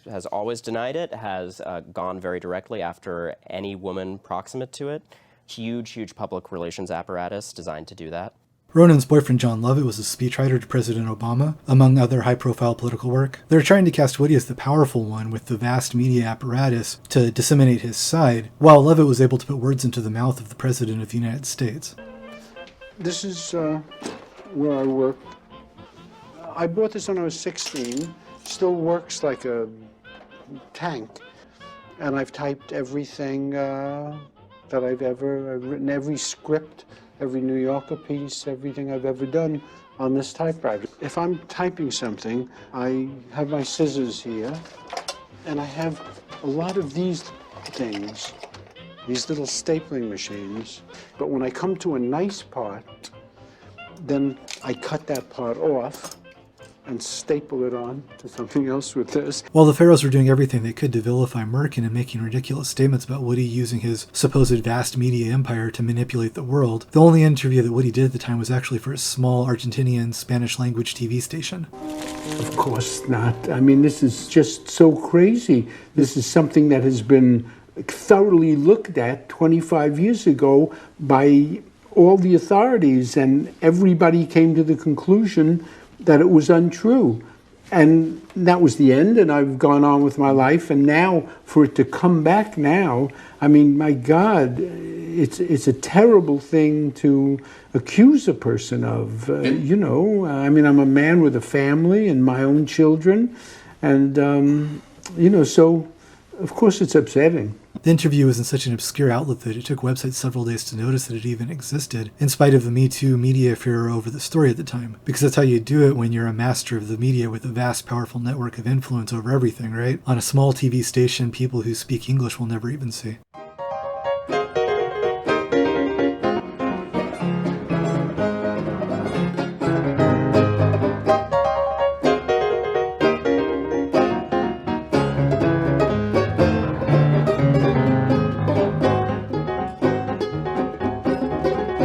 While I'm a fan of Woody's work, I'm also a fan of Mia's. I love a number of the movies that she's been in. When people talk about separating the art from the artist and whether we can still watch Woody's work, they don't seem to feel as conflicted about watching the work of a woman who has a much longer list of credible allegations of child abuse against her from multiple children. I think the question is irrelevant anyway, and I don't expect that just because I like somebody's art that will mean that they must have an unblemished personal life. I think Mia was amazing in several of the movies she made with Woody, and Woody is always willing to say that he thinks so too, even as Mia will take any opportunity to swipe at the parts he wrote for her. I'm not completely without sympathy for Mia in her personal life either, because I think once you start to go into her family history and her relationship history, it's immediately easy to start understanding how she could turn into the type of mother Moses and Soon-Yi have described, and why she would see Woody having an affair with her daughter as one of the worst things that could possibly have happened to her. Mia Farrow's mother was a famous actress, Maureen O'Sullivan, who played Jane in early Tarzan movies, and her father was the director and producer John Farrow. John Farrow was also a notorious alcoholic and philanderer.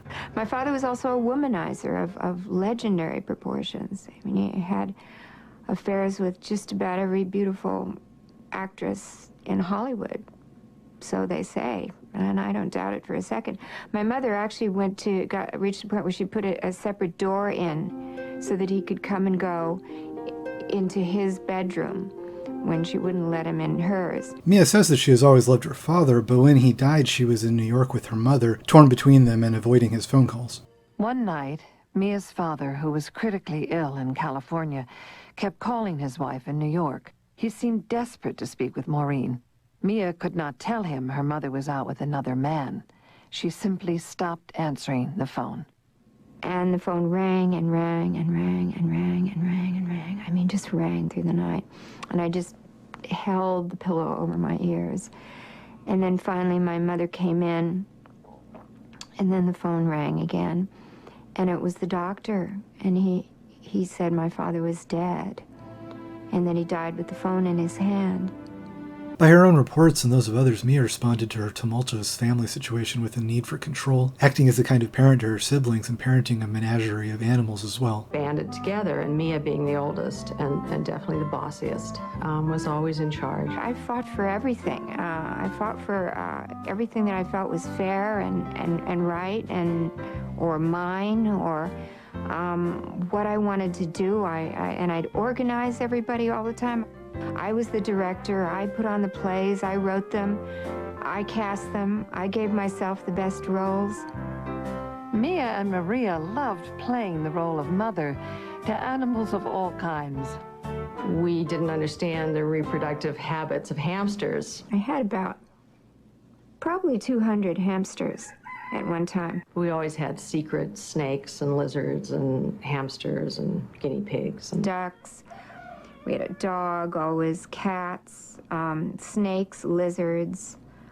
I loved all of them, turtles, and we'd have elaborate funerals. The stories of her siblings over the years become more complicated and marked with tragedy than her relationship with her parents. First, Michael, her brother that she says she was closest to, died at a young age in a plane crash. Brother, Michael. I could hear my mother crying, but I'd never heard her cry like that. I mean, it was the most awful, awful sound. And she told me that my brother was dead, and that it had been an air crash. And I just kept saying, "Are you sure? You know, how do you know? How can you be sure it's him?" And she maintained a relationship with her brother Patrick, but Moses said that when he visited, it often devolved into screaming fights. And Patrick, who had drug problems and what Mia described as a terrifying emotional instability, killed himself in 2009, one of many suicides in Mia's orbit. Her brother John, another family member who had become estranged, would eventually be arrested for multiple counts of molesting young boys in Maryland. John says that their father molested him, and Mia has also said that as a child she was the victim of an attempted molestation from somebody in her own family as well, although she didn't name her father as the culprit. Patrick Farrow's wife, Susan, said she once asked him if he had ever even heard the word normal in his family because, quote, it was not normal. The relevance of all these issues to the relationship between Mia and her children is that the Farrow family obviously has far more than its share of darkness and a deep dysfunction which was present long before Woody Allen ever entered the picture. When Mia was 21, she married Frank Sinatra, who was 30 years her senior. He's a cool But he was guy. so old. He was so much older than you. He was 50, but he was great looking. Really? Yeah. You're into older guys. I was then. Yeah. You're into that whole thing. That's like you looking for your father. You So ever think? they say. Yeah, Who there's knows? worse things to look for, right? Right, exactly. What do I know? I'm not a therapist. Sinatra also happens to have looked a whole lot like Mia's father, John Farrow, but it's almost too easy here to play armchair psychologist and speculate that she was looking to replace her father. Either way, it's worth noting that her age difference with Frank was nearly identical to Woody's age difference with Suni when they began their relationship, which is something to remember when Mia is feigning outrage over it and saying that it's evidence that Woody is a pedophile, while she is simultaneously still to this day saying that Frank Sinatra was the love of her life and that the two of them never really broke up. She and Frank had never really completely broken up, that they had remained close throughout the years on and off, and that I asked her, is he the great love of your life? And she said yes. Sinatra famously served her with divorce papers on the set of Rosemary's Baby. If she was looking for a father figure to lean on, that kind of public dismissal must have been fairly devastating. She's described how afterwards she had no idea what to do with herself and no place to go, and eventually she moved in with a friend, Dory Previn. That friendship ended when Mia became pregnant with twins by Dory's husband, Andre Previn. Andre divorced Dory left and Mia stayed. Dory was devastated by the betrayal to the point that she was institutionalized, and years afterwards would call Woody Allen to warn him that Mia Farrow should not be trusted. In his memoir, Woody also says that Dory Previn suggested to him that Mia invented the molestation claim based on one of her songs, Daddy in the Attic, which she said Mia used to walk around her house singing, and which describes the Farrow story about Dylan in the attic in exact detail years before it's supposed to have happened. Mia ended up being involved with Andre for 9 more years before they split up. It ended by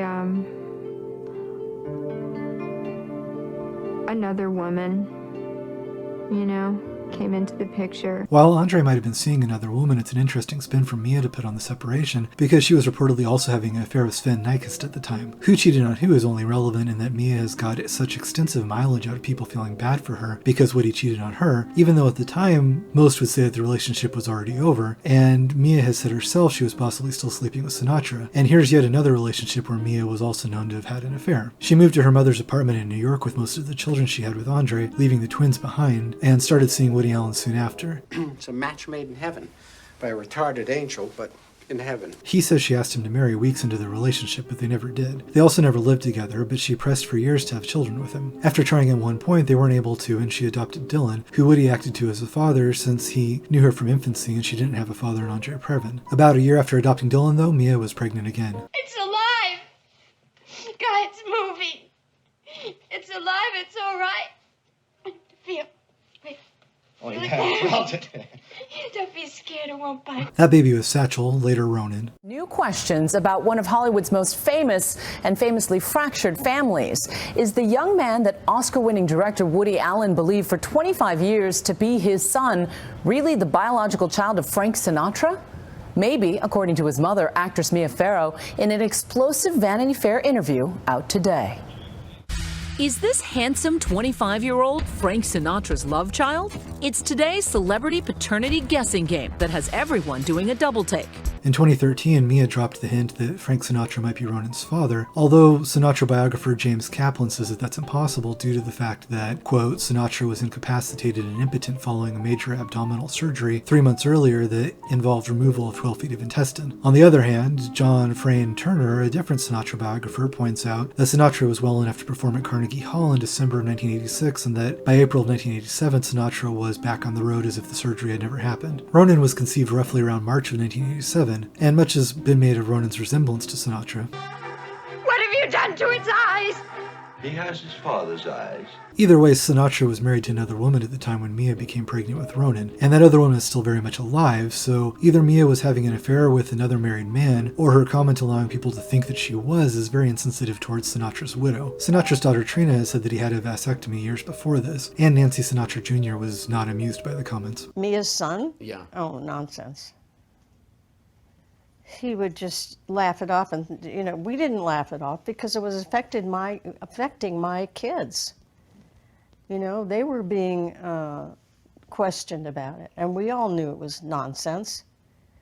And I was kind of cranky with Mia for even saying possibly. I think the word she used is when somebody said, "Is that Frank's son?" Possibly. I was cranky with her for saying that. She knew better. She really did. And also, I must say that did not come up at all at the time of the custody battle, and it would seem to me that if Woody was seeking custody of Ronan at that point, if Mia Farrow was opposing it, if she could have demonstrated that Ronan was not his son, she would have done that at that point. The fact that she didn't do it then leads me to believe that it's just another wild accusation by Mia Farrow. If you follow interviews with Mia over the years, every story she tells about her life seems to have a few different versions. If I were to play armchair psychologist, it seems obvious that this method of reinventing herself in the story of her life is her method of coping with things she doesn't like. It also seems to fit perfectly with Moses' descriptions of how she would insist on fictional versions of events and then coach and berate them until they would tell the version of events that suited her. But I do think that with this life and romantic history, it's easy to see why she would want a sense of control over the people she allows into her life and would like to collect people who are dependent on her care and who will be what she wants them to be. Probably 200 hamsters. Snakes and lizards and guinea pigs. And Ducks, dog, always cat, snakes, lizards, turtles. Larksong, Fletcher, Daisy, Suni, Moses, Dylan, O'Sullivan, Farrow, Satchel, Thaddeus, Isaiah, Kaylee Shea, Tam, Frankie. I loved all of them, and we'd have elaborate funerals.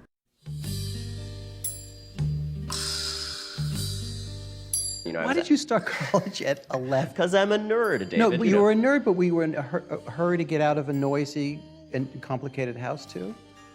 No, I mean, there was turmoil and trauma and pain in my childhood, but I don't think that's what I was outrunning. I think I think if there was an insecurity that fueled that, it was having a chip on my shoulder about these immense high-profile figures around me and wanting desperately to make my own mark on some level.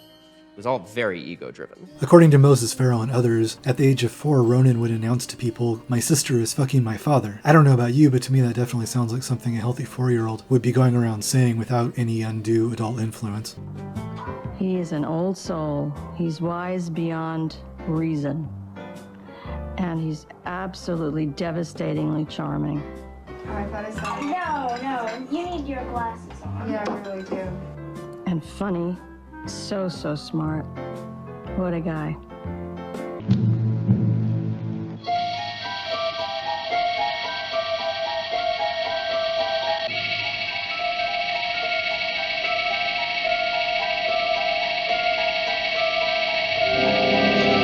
In Mia Farrow's world, where she was looking for children that could be renamed and remolded into her desired forms, Ronan Farrow is kind of her ultimate masterpiece. At first, Woody and others have said that Mia had an unhealthy obsession with her prior biological son, Fletcher. Fletcher reportedly slept in her bed until he was 7, and Mia wouldn't let him out of her sight more than she had to, bringing him with her to adult dinners and nightclubs where he would sleep under the table while they ate and drank, and insisting on bringing him along on vacations with just her and other adults. This is when she had 5 or 6 other children at home, but they weren't included in these events, just Fletcher. Fletcher eventually bought the house next to Mia's house in Connecticut, where he can still live next door to her to this day.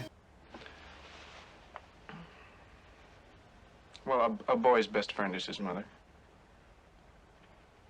When Ronan came along, it seems to have gone to another level. Ronan, of course, was born Satchel, but at various times went by the names Harmon, Seamus, and finally Ronan. Satchel, the son that Woody and Mia had together, got tired of his classmates calling him a book bag. He changed his name to Seamus. Suni has said that she thinks Mia can only love one person at a time, and both Suni and Moses have described her favoritism of her biological and white children. While Suni says she mostly had to fend for herself and had to babysit her siblings, do their grocery shopping and cook their own meals when they were children, Mia was reportedly alone in a room with Ronan with the door closed most of the time. Mia said that some tribes in Africa breastfed children until they were 7 or 8, and that she intended to do the same with Ronan. A babysitter and housekeeper who worked in Mia's homes, Sandy Bullock and Judy Hollister, described numerous incidents, and Bullock says she saw Mia often sleeping in the nude with Ronan until he was 11 years old.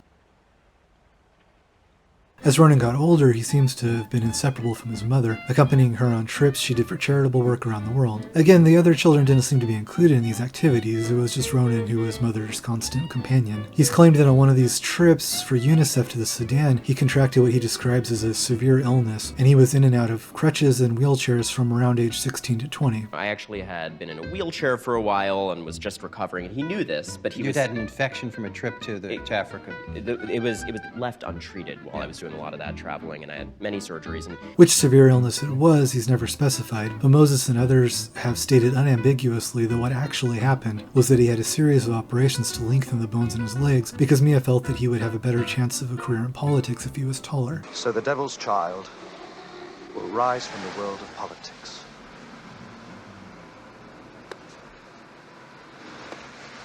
Now maybe that sounds far-fetched, because a mother being willing to break her own son's legs and put him through years of surgery to mold his body into what she'd like it to be does indeed sound crazy. But another one of the things that Robert Whitey offered Ronan and Dylan $100,000 for was any medical records showing that he had an illness picked up in the Sudan which somehow led to these leg problems. And you would think that if Ronan had in fact contracted such an illness in the Sudan that he would have many medical records of it. But of course Ronan ignored this too, although you would think he would have liked to have $100,000 to donate to the Me Too causes he champions. Not only has he never provided medical records of his supposed illness, as far as I know he's never even named what this illness was supposed to be. Weigh that against multiple sources willing to state that they know the reason for his leg surgeries was cosmetic, and draw your own conclusions. To further understand Mia and Ronan's plans for his career and how it ties to the issue at hand, I think it's useful to look at the timeline of how Dylan's allegation against Woody resurfaced, and then I think the connections become abundantly self-evident. Ronan's history of using Woody Allen to goose his Twitter following goes back to about 2012. That's when he made the joke saying that in his family they called Father's Day Happy Brother-in-Law's Day. Now that tweet is kind of funny, I'll give him that. I don't begrudge him making a joke about the awkward family situation that Woody's marriage to Suni had created. After After that, things were relatively quiet until October 2013, when Vanity Fair published a new profile of Mia Farrow in which she created headlines by dropping hints that Frank Sinatra might be Ronan's father. The new profile, which brought them both back into the headlines, came out less than 2 weeks before it was announced that Ronan would be releasing a new book. Then a couple months later, it really kicked into high gear when Woody was given the Cecil B. DeMille Award at the January 2014 Golden Globes. Ronan took the moment of the tribute during the telecast to tweet, quote, "Missed the Woody Allen tribute. Did they put the part where a woman publicly confirmed he molested her at age 7 before or after Annie Hall?" Timed simultaneously, though I'm sure it was just a coincidence, Mia also tweeted, "A woman has publicly detailed Woody Allen's molestation of her at age 7. Golden Globe tribute showed contempt for her and all abuse survivors." Now, it's interesting that Mia would say that this tribute showed contempt for all abuse survivors, given that she had just given permission to allow clips of herself to appear in this very tribute. Then she subtly tweeted, "Is he a pedophile?" and linked to the latest Vanity Fair profile, which, again coincidentally, had just been done a few months prior. Their sudden coordinated tweet storm, which brought the molestation accusation back into the news, coincidentally happened just over 2 weeks before it was announced that Ronan Farrow would be hosting a new MSNBC program. Only days after Ronan Farrow's new TV show is announced, Dylan Farrow suddenly publishes her famous open letter in which she restates her abuse allegation. My own sister was part of the history of women who came forward and refused to shut up even when people around them told them to. Even when you did. Even when I did. I let my sister down. I was one of those many people in our culture saying, "This is an albatross. This is inconvenient. Why can't you just shut up?" You tried to talk her out of it. I tried to talk her out of it, vigorously, saying, "Stay quiet. You've already lived through this trauma. Why bring it up again? Why hurt your career? Why hurt the rest of our careers?" Ronan claims that before Dylan wrote this open letter, he tried to talk her out of bringing attention to the case again, which is interesting because he had already started trying to bring attention to the case again himself 2 years before that. Also hard to see how he was against her talking about it when he and Mia had both been making coordinated tweets about the exact same thing just weeks earlier. So they had hardly spoken about it in 20 years. Then all at once this huge Vanity Fair profile comes out of no place, and Mia decides to drop hints about Sinatra being Ronan's father, which I think obviously isn't true, but which manages to get both her and Ronan's name into the news again, all within 2 weeks of his new book deal. Then she allows them to use her clip for the words montage, so she knows that this montage is coming up, and she and Ronan have a coordinated tweet storm prepared when it airs, all within days of the announcement of his new TV show. And then only 3 days after his TV show is announced, Dylan has a spontaneous sudden interest in pursuing justice in a case which she could have brought up again any time in the preceding 2 decades if it was urgent to her. I mean, sure, it's conjecture the exact reasons for these events, but all the Farrows suddenly finding ways to put themselves in the headlines within days of one another, and timed to award season when Woody's new movie was getting a bunch of attention, hardly seems coincidental if you pay any attention to it at all. Now, concurrent to this, on February 4th, just days after the tweet storm and Dylan's open letter, actress Stacey Nelkin made a statement saying that representatives of Mia Farrow had contacted her trying to get her to claim that she had been underage when she had been in a relationship with Woody, which she wouldn't do because it wasn't true. There was an even more coordinated effort to dig up dirt on Woody, or to create dirt where none existed, going on from Mia Farrow behind the scenes. This was an organized campaign, and she wasn't particular about whether any of the allegations that came out were true or not. The Farrows made canny use of Twitter to reinvigorate their plans because the details of the when and why and how all these individual moments fit together don't fit into 140 characters. And they had a new audience of people that hadn't been around during the original case or didn't remember it, and what they were seeing now was simply headlines saying that a woman had been molested and no counterbalancing story, since the Farrows also knew that Woody didn't use Twitter and would respond slowly if he responded at all. So when your sum total of knowledge about the story is somebody that you respect retweeting as a fact the idea that Alan is a pedophile and he married his underage daughter, it looks pretty damning. It was big news for a while, but in 2014, Twitter still wasn't quite the hysteria machine that it became in the wake of Me Too, and Ronan's TV show didn't last for long. At the time, Ronan was a fresh-faced reporter working for NBC News, a child prodigy who was accepted into Yale Law School at just 15. But his on-air resume at that point was limited to a failed MSNBC show. Welcome to Ronan Farrow Daily. Canceled after just 1 season. In 2014, Ronan had seen something in how easy it was to mobilize an online mob to support his sister's claim without them knowing anything about the particulars of the story. So as soon as his TV show fails, and another one of those things that the Farrows would present as an astonishing coincidence, Ronan embarks on a quest to bring internet justice to another accused predator. Only he had noticed that he only got so far by accusing Woody Allen because Woody only had one allegation against him that had already been repeatedly disproven. So this time Ronan Farrow would go after somebody with many, many allegations against them. And also coincidentally, I'm sure, that person happened to be somebody who had distributed some of Woody's movies back after the original scandal between Woody and Mia, and who some people credited with helping Woody's career survive the drama. I wonder if when you started reporting this, did you have any sense of where it would all go? I think it was clear to all of us from the beginning how significant this was, what a deep vein of untold stories we were tapping into, and the breadth of this, that, very rapidly as we were reporting this, it became apparent this was not just a story about Harvey Weinstein or a story about Hollywood. This was about a set of systems used to silence survivors of sexual abuse. This was the real stroke of genius here, because the amount of evidence against Weinstein is so vast and the number of accusers is so high that if enough of it comes out, you can't deny it, nor should you deny it. And it's good that Farrow's reporting helped bring attention to real sexual assault allegations by real victims who had previously been helpless to be heard. Everyone wants justice to be done. If there's something like the Me Too movement now, you root for them. You want them to bring to justice these terrible harassers, these people that do all these terrible things. And I think that's a good thing. What bothers me is that I get linked in with them. I mean, people who have been accused by 20 women, 50 women, 100 women of abuse and abuse and abuse.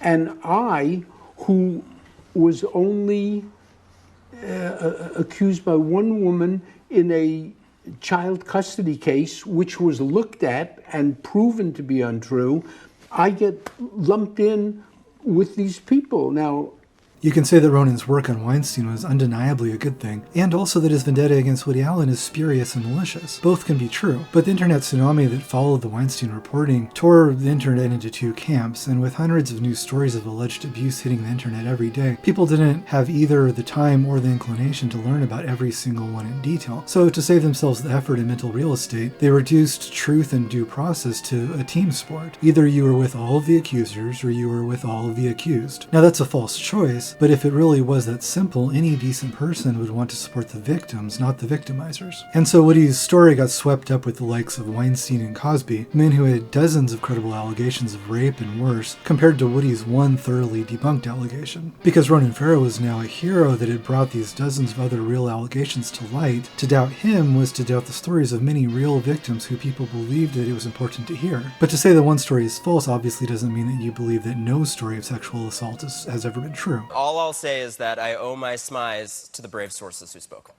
Oh, wow. Noble. No. Deciding which stories are real and which aren't should be a case-by-case decision, and it depends on the validity of the case, not on the name of the person who is giving the allegation. Ronan Farrow says that he wants the focus of the reporting to be on the brave women who have come forward, and yet he can't ever quite seem to help making himself the center of the case. For somebody who says he doesn't want to be the focus of what's happening, who would have you believe his actions aren't about himself and his career, it's strange that for years now his face has been a perennial presence on any talk show or media outlet that will have him. Ronan Farrow. Ronan Farrow. Ronan Farrow. Ronan Farrow. Ronan Farrow. Ronan Farrow. Ronan Farrow. Ronan Farrow. Ronan Farrow. Ronan Farrow. Ronan Farrow. Ronan Farrow is here. He says that the focus of the story should be the women, but he can't help but telling it in the manner of an international conspiracy spy thriller and casting himself as the daring young James Bond or Fox Mulder. In his book, Farrow chronicles how his investigation took him on a harrowing journey that reads like a Hollywood script of espionage and sabotage. When you start to suspect you're being followed, you start to see the same people behind you on the street, and you're looking over your shoulder a lot, and you're seeing a car parked outside of your apartment at all hours, and you're ultimately moving out of your home to try to stay safe, and people are starting to tell you you have to get a gun. And there's a secret source that calls me and says, he's under the code name Axiom at first, and says, I'm in surveillance, walk against traffic for several blocks, go to one restaurant, go to another restaurant.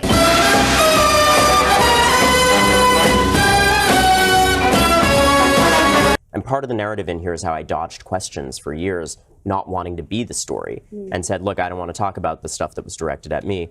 And when you realize that that personal story has to be a part of it, a book starts to become the correct format for it, because you can lay out the accumulation of evidence and events that you yourself lived through. So, it is not about monetization.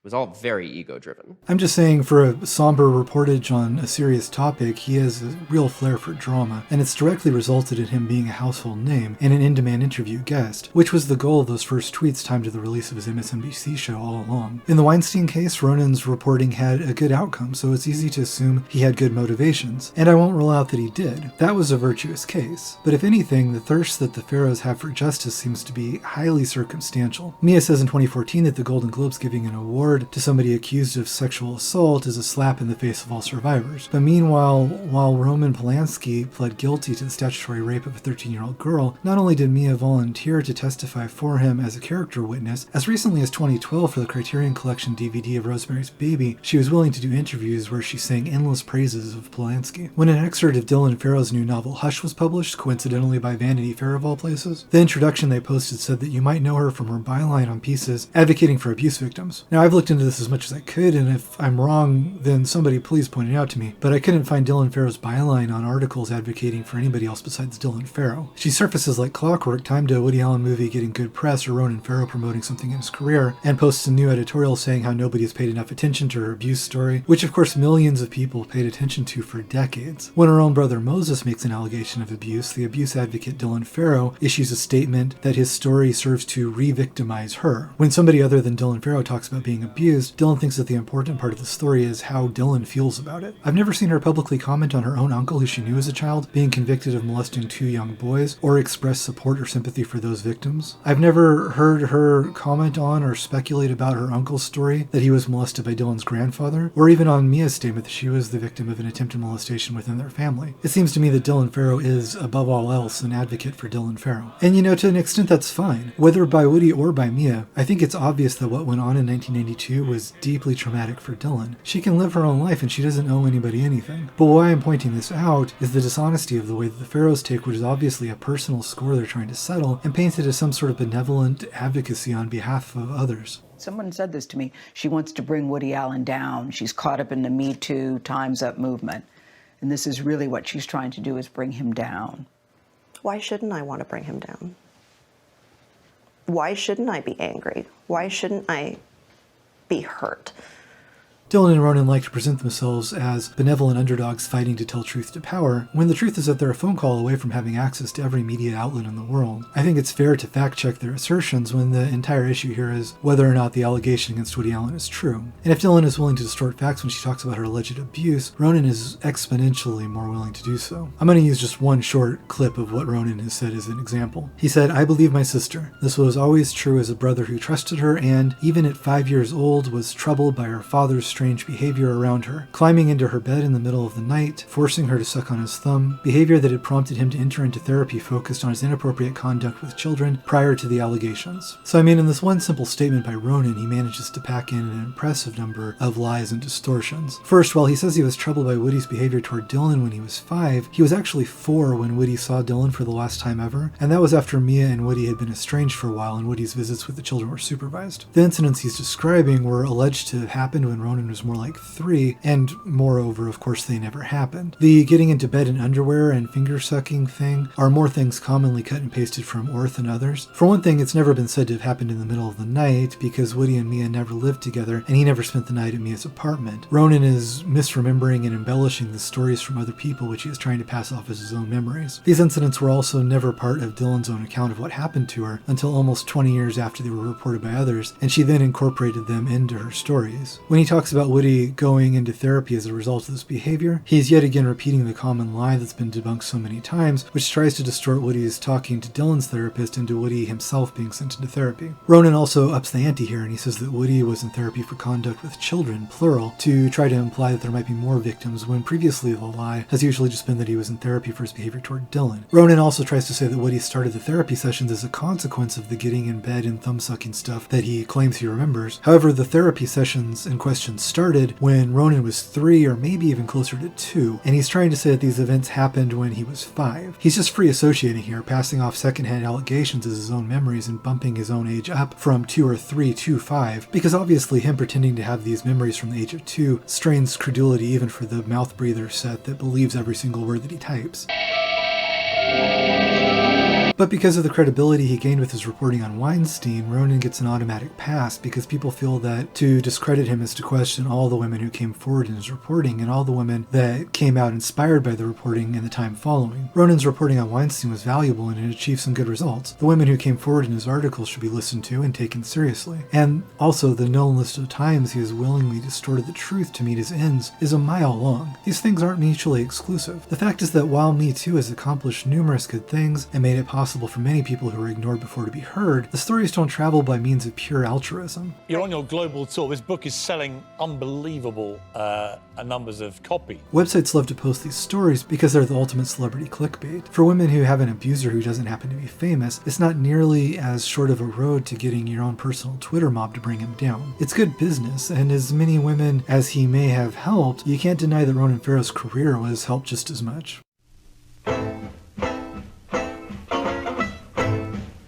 But entirely aside from the question of Woody's guilt or innocence, the fact that this can gain such traction and ruin careers with no evidence to speak of brings us to the question of how we respond to these types of stories. Even if we feel we have sufficient evidence to feel comfortable pronouncing somebody guilty, how are we supposed to react to that? The idea used to be that if somebody was convicted of a crime, they would serve a sentence or have a punishment of some kind, and then begin to return to society. Now people seem to think that what you're meant to do to somebody who has committed a misdeed is to purge them, not from the world, but from the visual range of the mob doing the purging, so that they don't have to think about it anymore and they can feel they've solved the problem. Of course, the idea that somebody who has done something wrong should never be seen or heard from again, should never write a book or make a piece of art again, is impossible, and it does nothing to solve the problem that led to their infraction in the first place. The new idea of canceling somebody has nothing to do with justice. It's about a vigilante extrajudicial process of revenge whereby people with no authority to pronounce sentence on a person instead lash out to try to harm them in the ways that are available to the online mob, but not to a court system. They can't send the person to jail, so they try to hurt their career, make their personal lives miserable. Since it's not being done by a legal system with rules and guidelines in place, that process can happen to anybody, and there are no clear guidelines for when the penalty has been paid. It just goes on for as long as the people on Twitter still get a power rush from shouting the accused person out of the public square. It's torch and pitchfork justice, and it's the entire reason societies develop legal systems to replace irrational mobs in the first place. It's just that now social media has given them a new spark for their torches. People think about this in an emotional way, not in any sort of practical or philosophical way, and it's about what they're tweeting now, today, after they just saw a headline that made them mad, not about any coherent philosophy about the end results of those tweets, or what effect it will have on a culture forced to bow to them. When people talk about justice now, they're not talking about universal principles applied to all comparable situations. When they say justice was served, what they mean is that in the particular case about which they're speaking, they liked the outcome that occurred. It doesn't occur to them that, say, if they can get a book published by somebody they don't like canceled, then another internet mob could do the same to a book by somebody that they do like. What's happening in so many of these cases is a childish lashing out by people who are frustrated that they didn't like something they saw, so now they're just going to hurt the person that they're mad at any way they can. They're mad that they think somebody got away with something, so it makes them feel good to hurt that person. As much of an impact as all the online hysteria over Woody Allen has had over the last few years, the people who hate him can see that he still has movies in production, he still has publishers that want to publish his books, and they're bursting with impotent rage that these movie companies and book publishers are not doing as the mobs on Twitter have instructed them. Of course, people who have done terrible things publish books or tell their sides of stories all the time. Hachette, the publisher that is now suddenly too moral to publish Woody Allen's memoir, still publishes the autobiography of actual mafia serial killer Joseph Barboza. Even murderers and serial killers have written memoirs. The issue is complicated in the United States because of what are known as Son of Sam laws that are meant to prevent murderers from profiting from their crime by selling the story, but those types of laws have consistently been struck down as unconstitutional. They're a clear violation of free speech, and there are obviously crimes where it's in the public's interest to be able to learn about them. And in any case, those laws are irrelevant to the Woody Allen situation, because of course they apply to people who are admitting to committing a crime or who have actually been convicted of a crime, which Woody Allen has not. But people don't think about whether or not in a society with free speech, not allowing somebody to publish a book is an appropriate consequence for a transgression. What they see is that they tried to banish somebody from public view, and now here they are seeing him again in their newsfeed, and they're enraged that they're not able to bend reality to their will. When Woody Allen's memoir was announced to be published, people started with their emotional reaction that they didn't like what they were seeing, and then they worked backward to try to create moral grounds for their objectively false idea that a man who was not convicted of any crime should now be shunned by book publishers. Ronan and Dylan Farrow released coordinated statements about the book's publication that were a litany of nonsensical rationalizations for their own emotional reactions. First, they complained that the book was not fact-checked, which of course is patently absurd.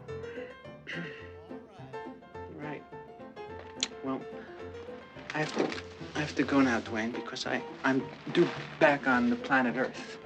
For one thing, when they said that, neither of them had read the book or been involved in its production, so they had no idea whether or not it had been fact-checked, or even if there was anything in it that needed to be fact-checked. What they meant by asserting that it had not been fact-checked was that Dylan hadn't been consulted. First, a memoir is a first-person account, one person's version of events, and they're entitled to their opinion, so it's not standard practice to fact-check a memoir unless there's something in it that is potentially libelous. Ronan knows this, of course. Mia Farrow's memoir is still in print, and of course Woody was never consulted before it was allowed to be published, because there would be no reason for that, and it's an idiotic thing to suggest. It would be a violation of her right to state her own version of events. Everybody in your life doesn't get veto power over your opinions of them. But beyond that, you can't fact-check something that's he said, she said to begin with. Woody would say he didn't assault Dylan, she would say he did, and that's what we already know that they think. That's not fact-checking. Every verifiable detail of what happened at the house that day, who was present, etc., has already been extensively fact-checked. And Dylan Farrow, who was 7 at the time, would not be the person you go to do that. Ronan and Dylan complaining about the fact-checking is yet another example of them being deliberately, knowingly misleading. The reason that Ronan and Dylan harp on about supposed fact-checking is that they're appealing to a Twitter mob audience who doesn't know anything about publishing, fact-checking, libel laws, or how any of that works, and they know that these people won't consume anything longer than a tweet about the situations, so they know that no fact-checking will translate to the information in the book is not factual. What's depressing and frightening is that Hachette, a very large publisher, apparently employs a number of people with the same reading comprehension and knowledge of publishing as these proverbial low-information voters on Twitter. When a number of Hachette's junior employees staged a walkout over the book, Hachette quickly caved and canceled it. To give power within the publishing industry to people like those employees who are ignorant and susceptible to Ronan Farrow's games of peddling obvious falsehoods, and who are indifferent to due process, and to capitulate to their little walkout temper tantrum is not just sad, but it's dangerous. It's dangerous for everybody. It's not just that the people trying to cancel the book are enthusiastically endorsing censorship, which they are, but it's that it's censorship based on deep ignorance about the case and about Woody Allen, and people working in publishing should be deeply embarrassed to display this kind of reactionary ignorance. Instead, other people are patting them on the back like they're heroes. People who want to censor and destroy books, and not only that, do it without informing themselves about the book, have no business working in publishing. Their values are antithetical to everything publishing and journalism should be about. Now, I'm a liberal myself, as is Woody Allen, but just like supporting abuse victims doesn't make every abuse allegation automatically true, being a liberal doesn't mean that I think every liberal is automatically right about everything. The primarily leftist zeal in recent years to scrub supposedly problematic people from public view is, of course, censorship, and it creates an odd situation when one of the most enthusiastic reviews of a Woody Allen book is from the National Review.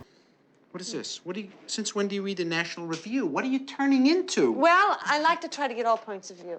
Well, wonderful. Then why don't you get William F. Buckley to kill the spider? Alvy, you're a little hostile. You know that?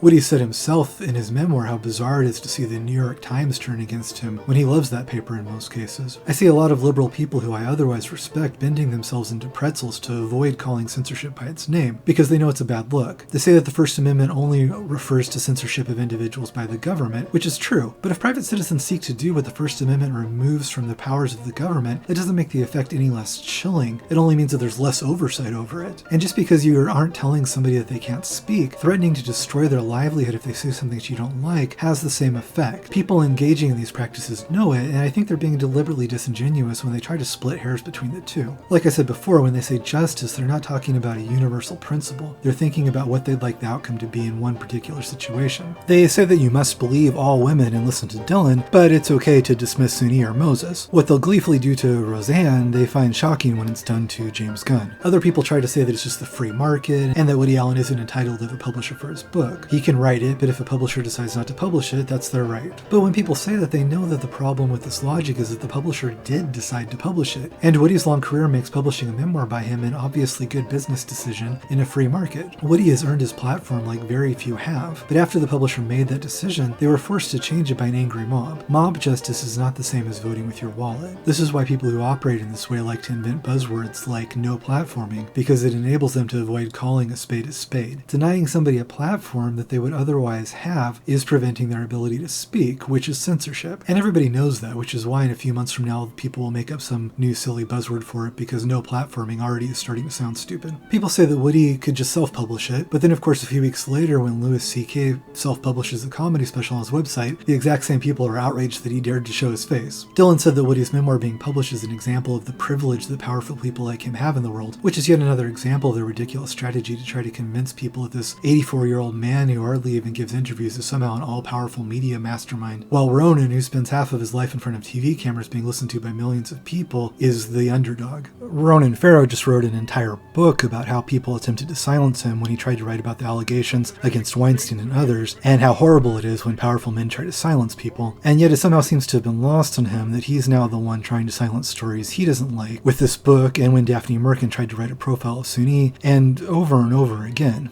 Wow, which is the opposite of the First Amendment. It's the freedom. It's the freedom of not speech. It's an interesting phenomenon wielded by a surprising number of powerful people that I think it's good people know about. And we see authoritarian rhetoric weaponized against what we do in this profession right now. It's wrong. It's a dangerous time for journalists.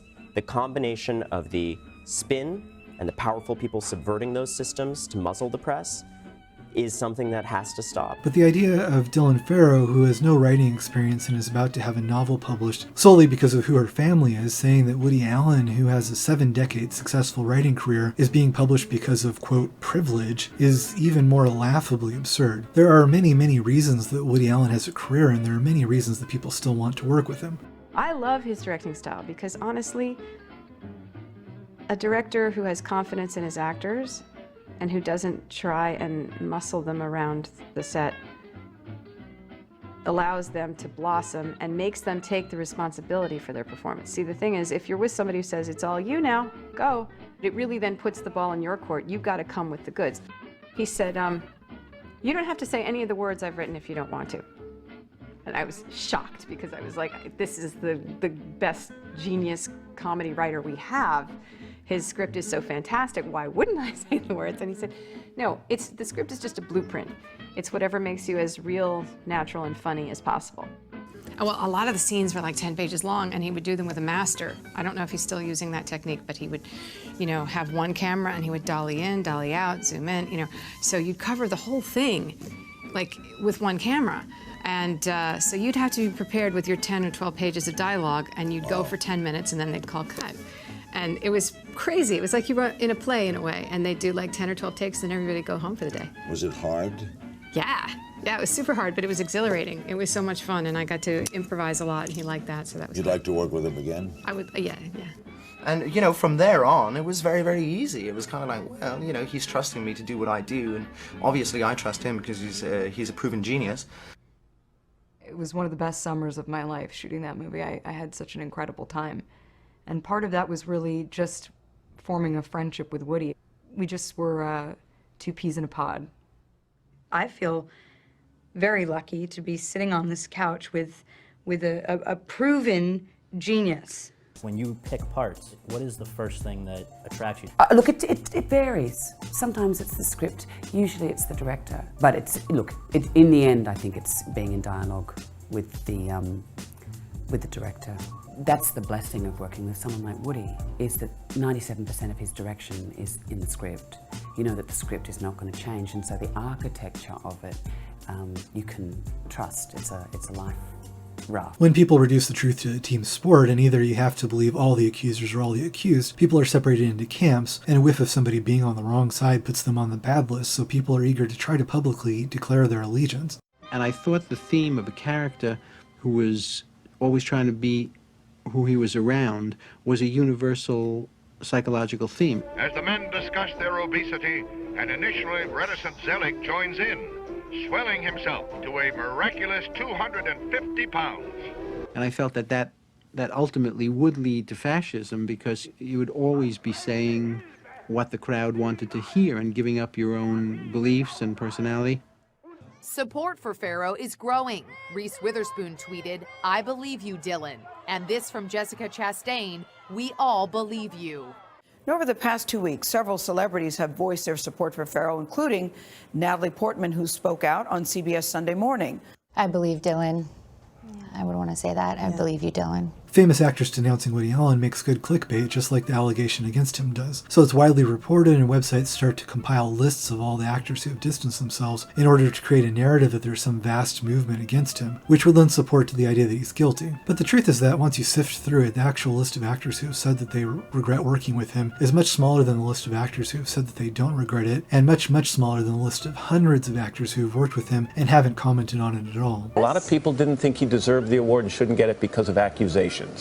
Did you have any trepidations? No, of None course whatsoever. not. I mean, you have to look at my life this way.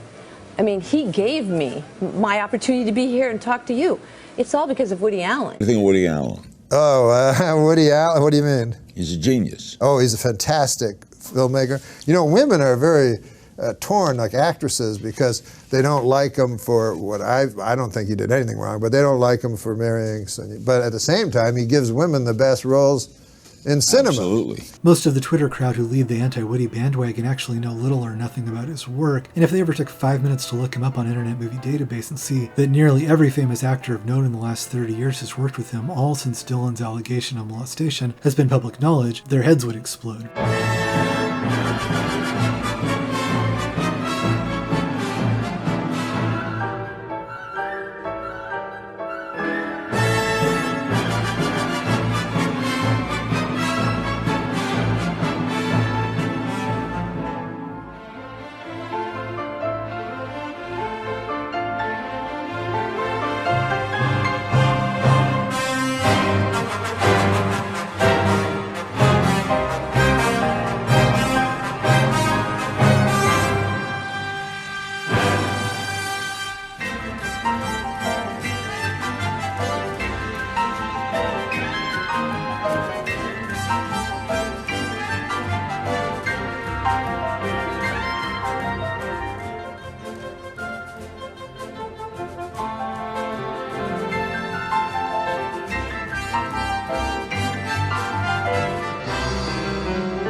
The small list of actors who say that they wouldn't work with him again are all actors who haven't actually been asked to work with him again, and so they don't have much to lose. But they will have a lot to gain in terms of social media kudos for being on the good list of people who've denounced the scary bad man. They get to wave their flag and say they're on Team Ronan, not Team Weinstein. But again, if the anti-Woody Twitter mob knew anything about Woody's work, they'd know that, for one thing, these actors saying that they'll donate their salary aren't making nearly as impressive of a gesture as they're pretending to make. Because it's common knowledge that all the actors on a Woody Allen movie are paid scale, which is basically Screen Actors Guild minimum wage. Actors don't work on Woody's movies for the money, and the movies are always low budget. They work on the movies because he's one of our greatest living writers, and he's famously wonderful to work with for actors who he gets along with, because he allows them free reign and shoots in long takes which allow them to play out the scenes uninterrupted in a way that's very uncommon in movie acting work. For these reasons, actors who work with him often do some of their career best work and are more likely to be nominated for awards than they are for working with almost any other director. I never expected to win the Oscar. Never. And I was like preparing to be happy for whomever's name they called. And then they called mine. And the Oscar is presented to Miris Sorvino in Mighty Aphrodite. The winner is Diane Keaton and Annie Hall. And the winner is Michael Caine and Hannah and her sister. And the winner is Diane Wiest and Hannah and her sisters. Oscar goes to Diane Wiest and Bullets Over Broadway. The Oscar goes to Penelope Cruz. And the Oscar goes to Kate Blanchett. I think the secret is that everybody wants to work for him so badly that they know they have to do their best. And I think they bring their very best. I just would like to say thanks to Woody and thank you.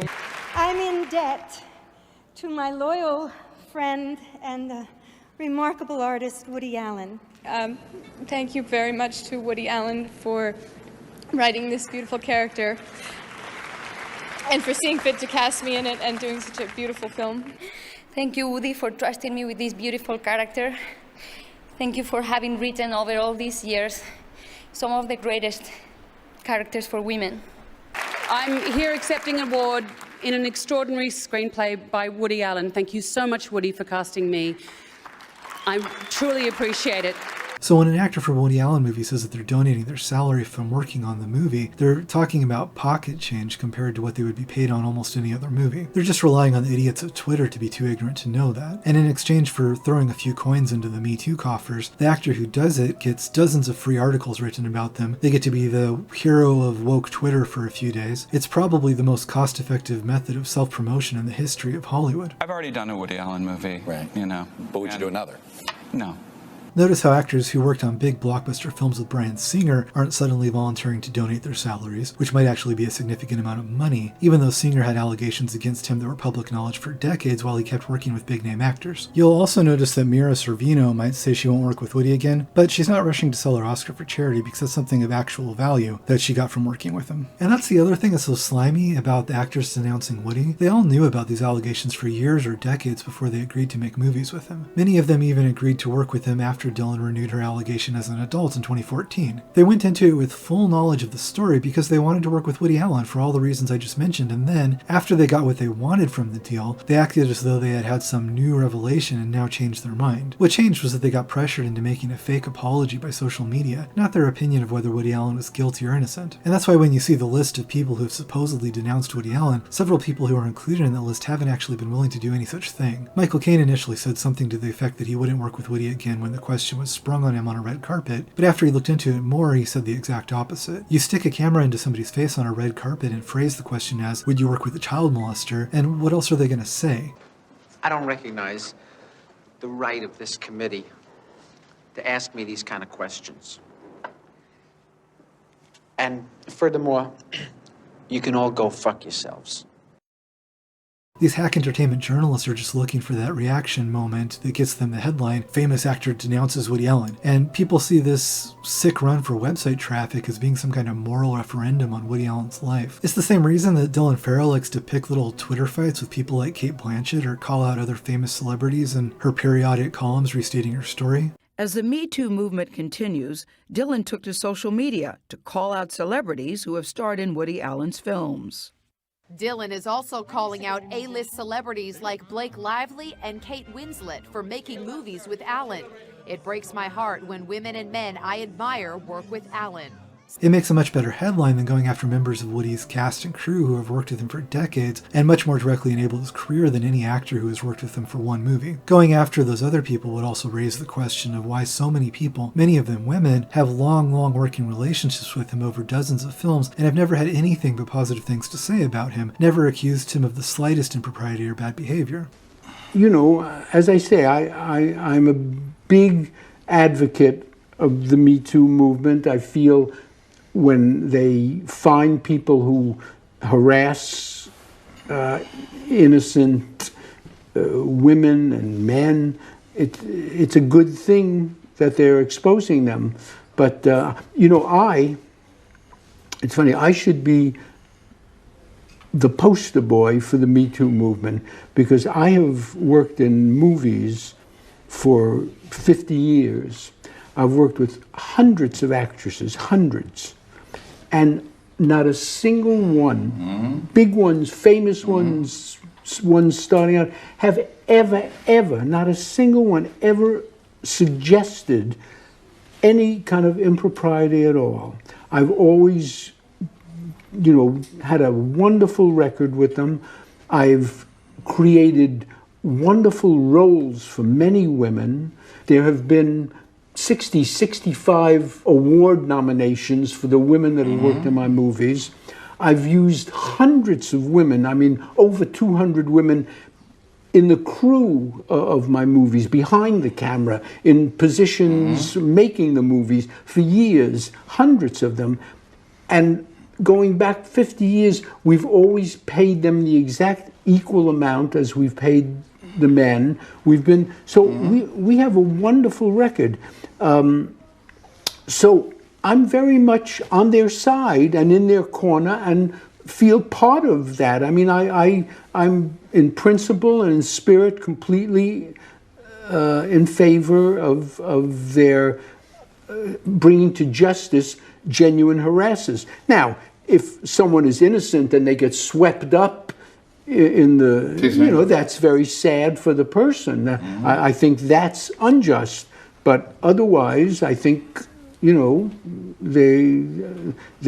a very good thing to expose, harassment. But again, the people purporting to litigate this case via Twitter don't know anything about Woody Allen's career. They don't know anything about the who's who of cinematographers that have worked with him, but they're very concerned about Selena Gomez and Miley Cyrus because pop stars in the Disney Channel are much more their speed. Selena Gomez, incidentally, is yet another celebrity routinely included on the list of celebrities who have supposedly denounced Woody Allen, but who actually did no such thing. She actually wouldn't comment on it, and she actively campaigned to be in a Woody Allen movie long after Dylan Farrow's 2014 piece. Someone who knew her reported, unverified, that she donated an amount to Me Too causes that was in excess of her salary from the Woody Allen movie she worked on, and that was misrepresented as her donating her salary from the movie, which was assumed to be a repudiation of Woody, and that was close enough for the mouth breathers keeping score at home. Timothée Chalamet is another one who never actually denounced Woody Allen, but is just included on that list because it sounds good. Do you have any qualms, Timothy, about working with Woody Allen? I mean, your next film has him as the director.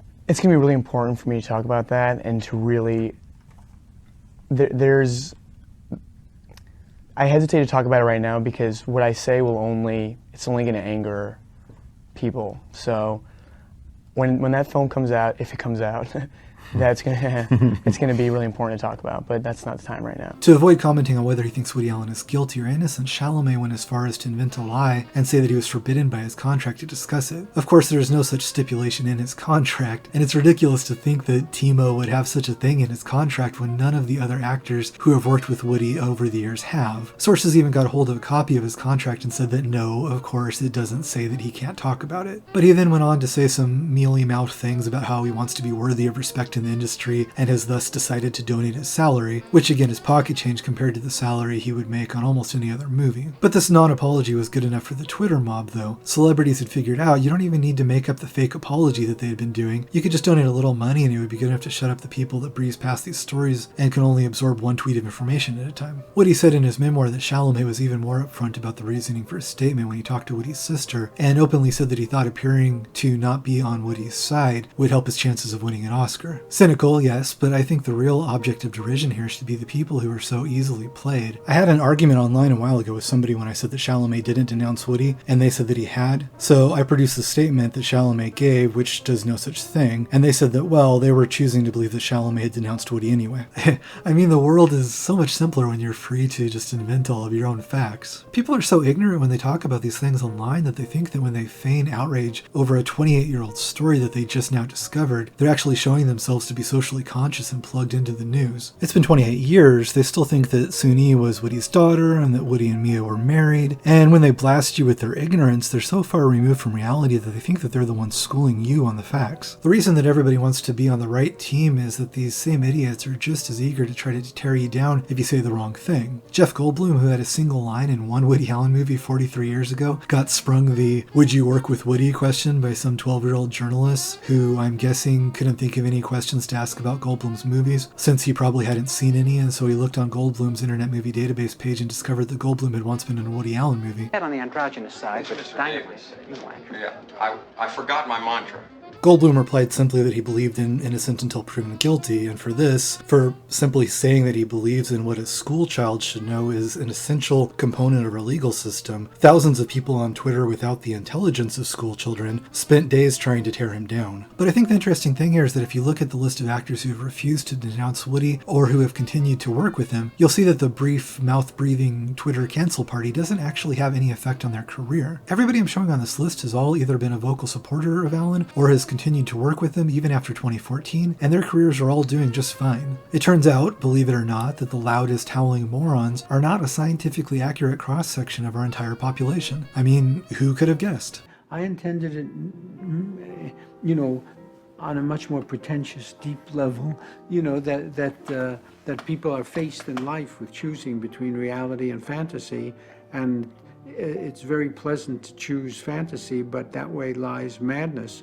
and you're forced finally to choose reality, and reality always disappoints, always hurts you. The fact is that if any of this was really about justice and not just about revenge, Dylan Farrow could pursue the allegation in court instead of on Twitter. Do you wish that they would have gone ahead and filed the charges? Because then you would have to have taken the stand. You know, honestly, yes. I do wish that they had, you know, even if I'm just speaking in retrospect, I was already traumatized. She might say that she doesn't because the statute of limitations is passed, but the truth is that she's still fully able to do that. In Connecticut, the statute of limitations for criminal trial might be over, but she can still file a claim against him in civil court until she's 48, which means that she still has until the year 2033. If she wants justice, and she wants an official ruling, and she wants to get the truth out, and she wants him to pay for what he did to her, all those avenues are still open to her for over another decade. So why doesn't she do it? Well, in a court of law, the burden of proof is a lot higher than in a tweet, and she knows she's accusing somebody who has already passed every investigation and a lie detector test. The idea that revenge, mob justice, and online vigilantism should be a substitute for a criminal or civil case in court is profoundly childish. It's the justice of a stunted culture obsessed with superhero films for children who think that if there's a problem, it's solved when the stronger person punches the weaker one into submission. The other thing is that it doesn't even work. Woody Allen's memoir is still being published, and now it's a bestseller, due in no small part to the publicity generated by the very people objecting to it and making a controversy where there should never have been one. The end result of no platforming isn't justice or change of any kind. It's merely to make the idiot yelling about something on Twitter or walking out of Hatchet instead of attending a town hall meeting where he could have talked about the issue feel temporarily better about himself for having yelled and told the world that he's on the right team. But even though they don't solve anything or permanently make anybody disappear from public life, they do cause harm to the lives of real people. And when an online mob is lashing out with the expressed purpose of harming somebody that they've deemed evil, you would think it would be useful to know whether the person actually did the thing of which they're being accused. I mean,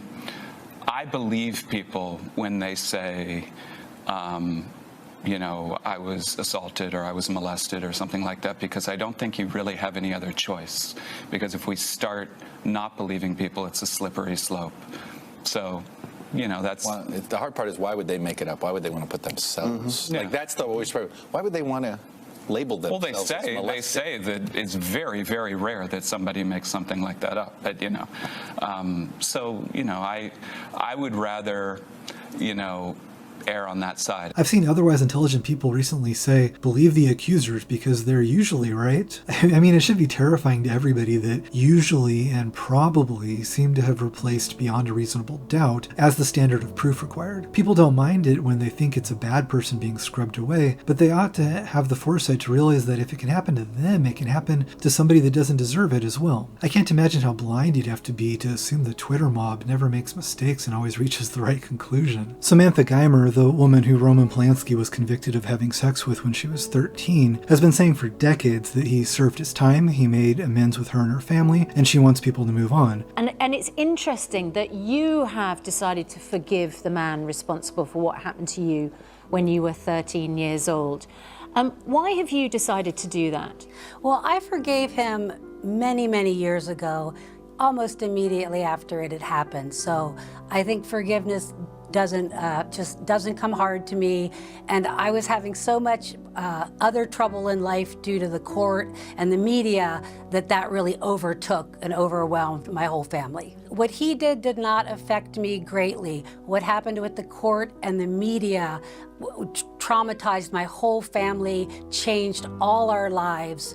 I mean, my mother had to leave her career. It was one of those life-changing things that happened with the court and the media. Roman served his sentence and then tried to do the right thing. He apologized, he confessed, he served his time. She said countless times that constantly dragging the story up and using it as a tool for ideological ends has harmed her more than the statutory rape ever did, and yet she's ignored. And so I don't like hearing anybody's opinion on it. Like, every time someone brings it up and they're doing their little, banter on TV, it's like, you weren't there. You don't know. What are you talking about? You're saying how I felt, what happened, how you feel about Polanski. You have no idea, and you're there on the news making all these statements and thousands of people are listening to you and shut up. It's a real trip to read Geimer's Twitter, where people claiming to act on behalf of victims or on Geimer's behalf and in her defense are constantly doing things that she asks them not to do and telling her she's wrong to feel how she does about her own life story. People saying that they're fighting for justice only listen to victims if the victims say what they want to hear. Woody Allen obviously isn't guilty, but even if he was, where does this idea come from that if somebody has committed a sin and has faced the legal repercussions, they should never again be allowed to work or to make art? He came back to America and served 42 days in prison and was released and was supposed to be sentenced to time served, but we had a very corrupt judge who was interested only in his own celebrity. So after being lied to several times and threatened with 50 years in jail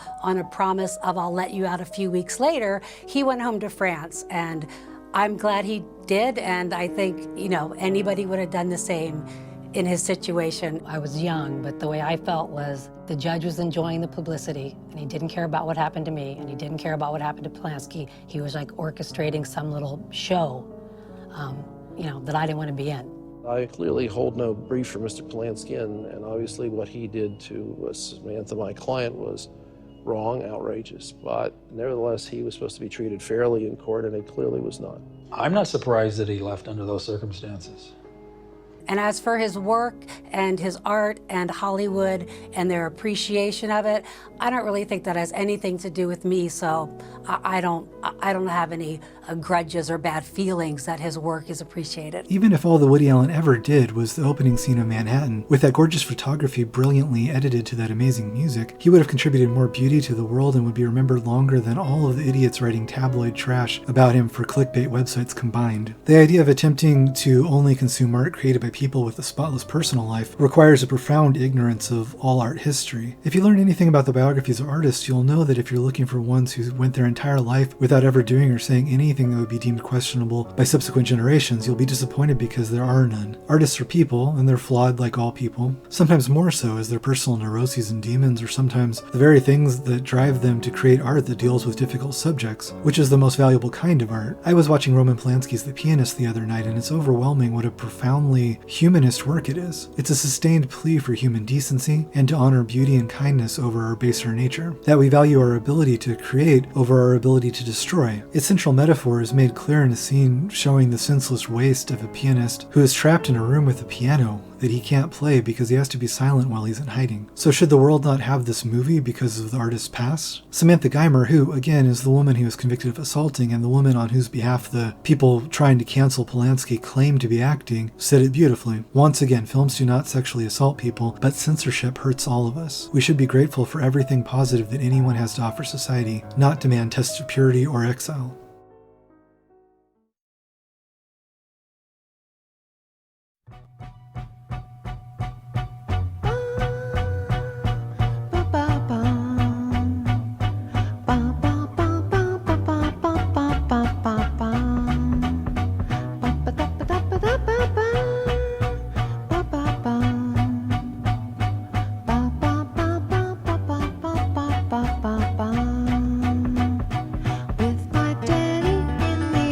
So find out. In the attic, that is where my being wants to bed. With the mattress sticking showing, and the tattered pillow slip, and the pine unpainted rafters overhead. With the door closed on my mama, and my sibling competition, and my Shirley Temple doll, Julie cries. And my essay on religion with a pasted paper star, proving tangibly I'd won the second prize.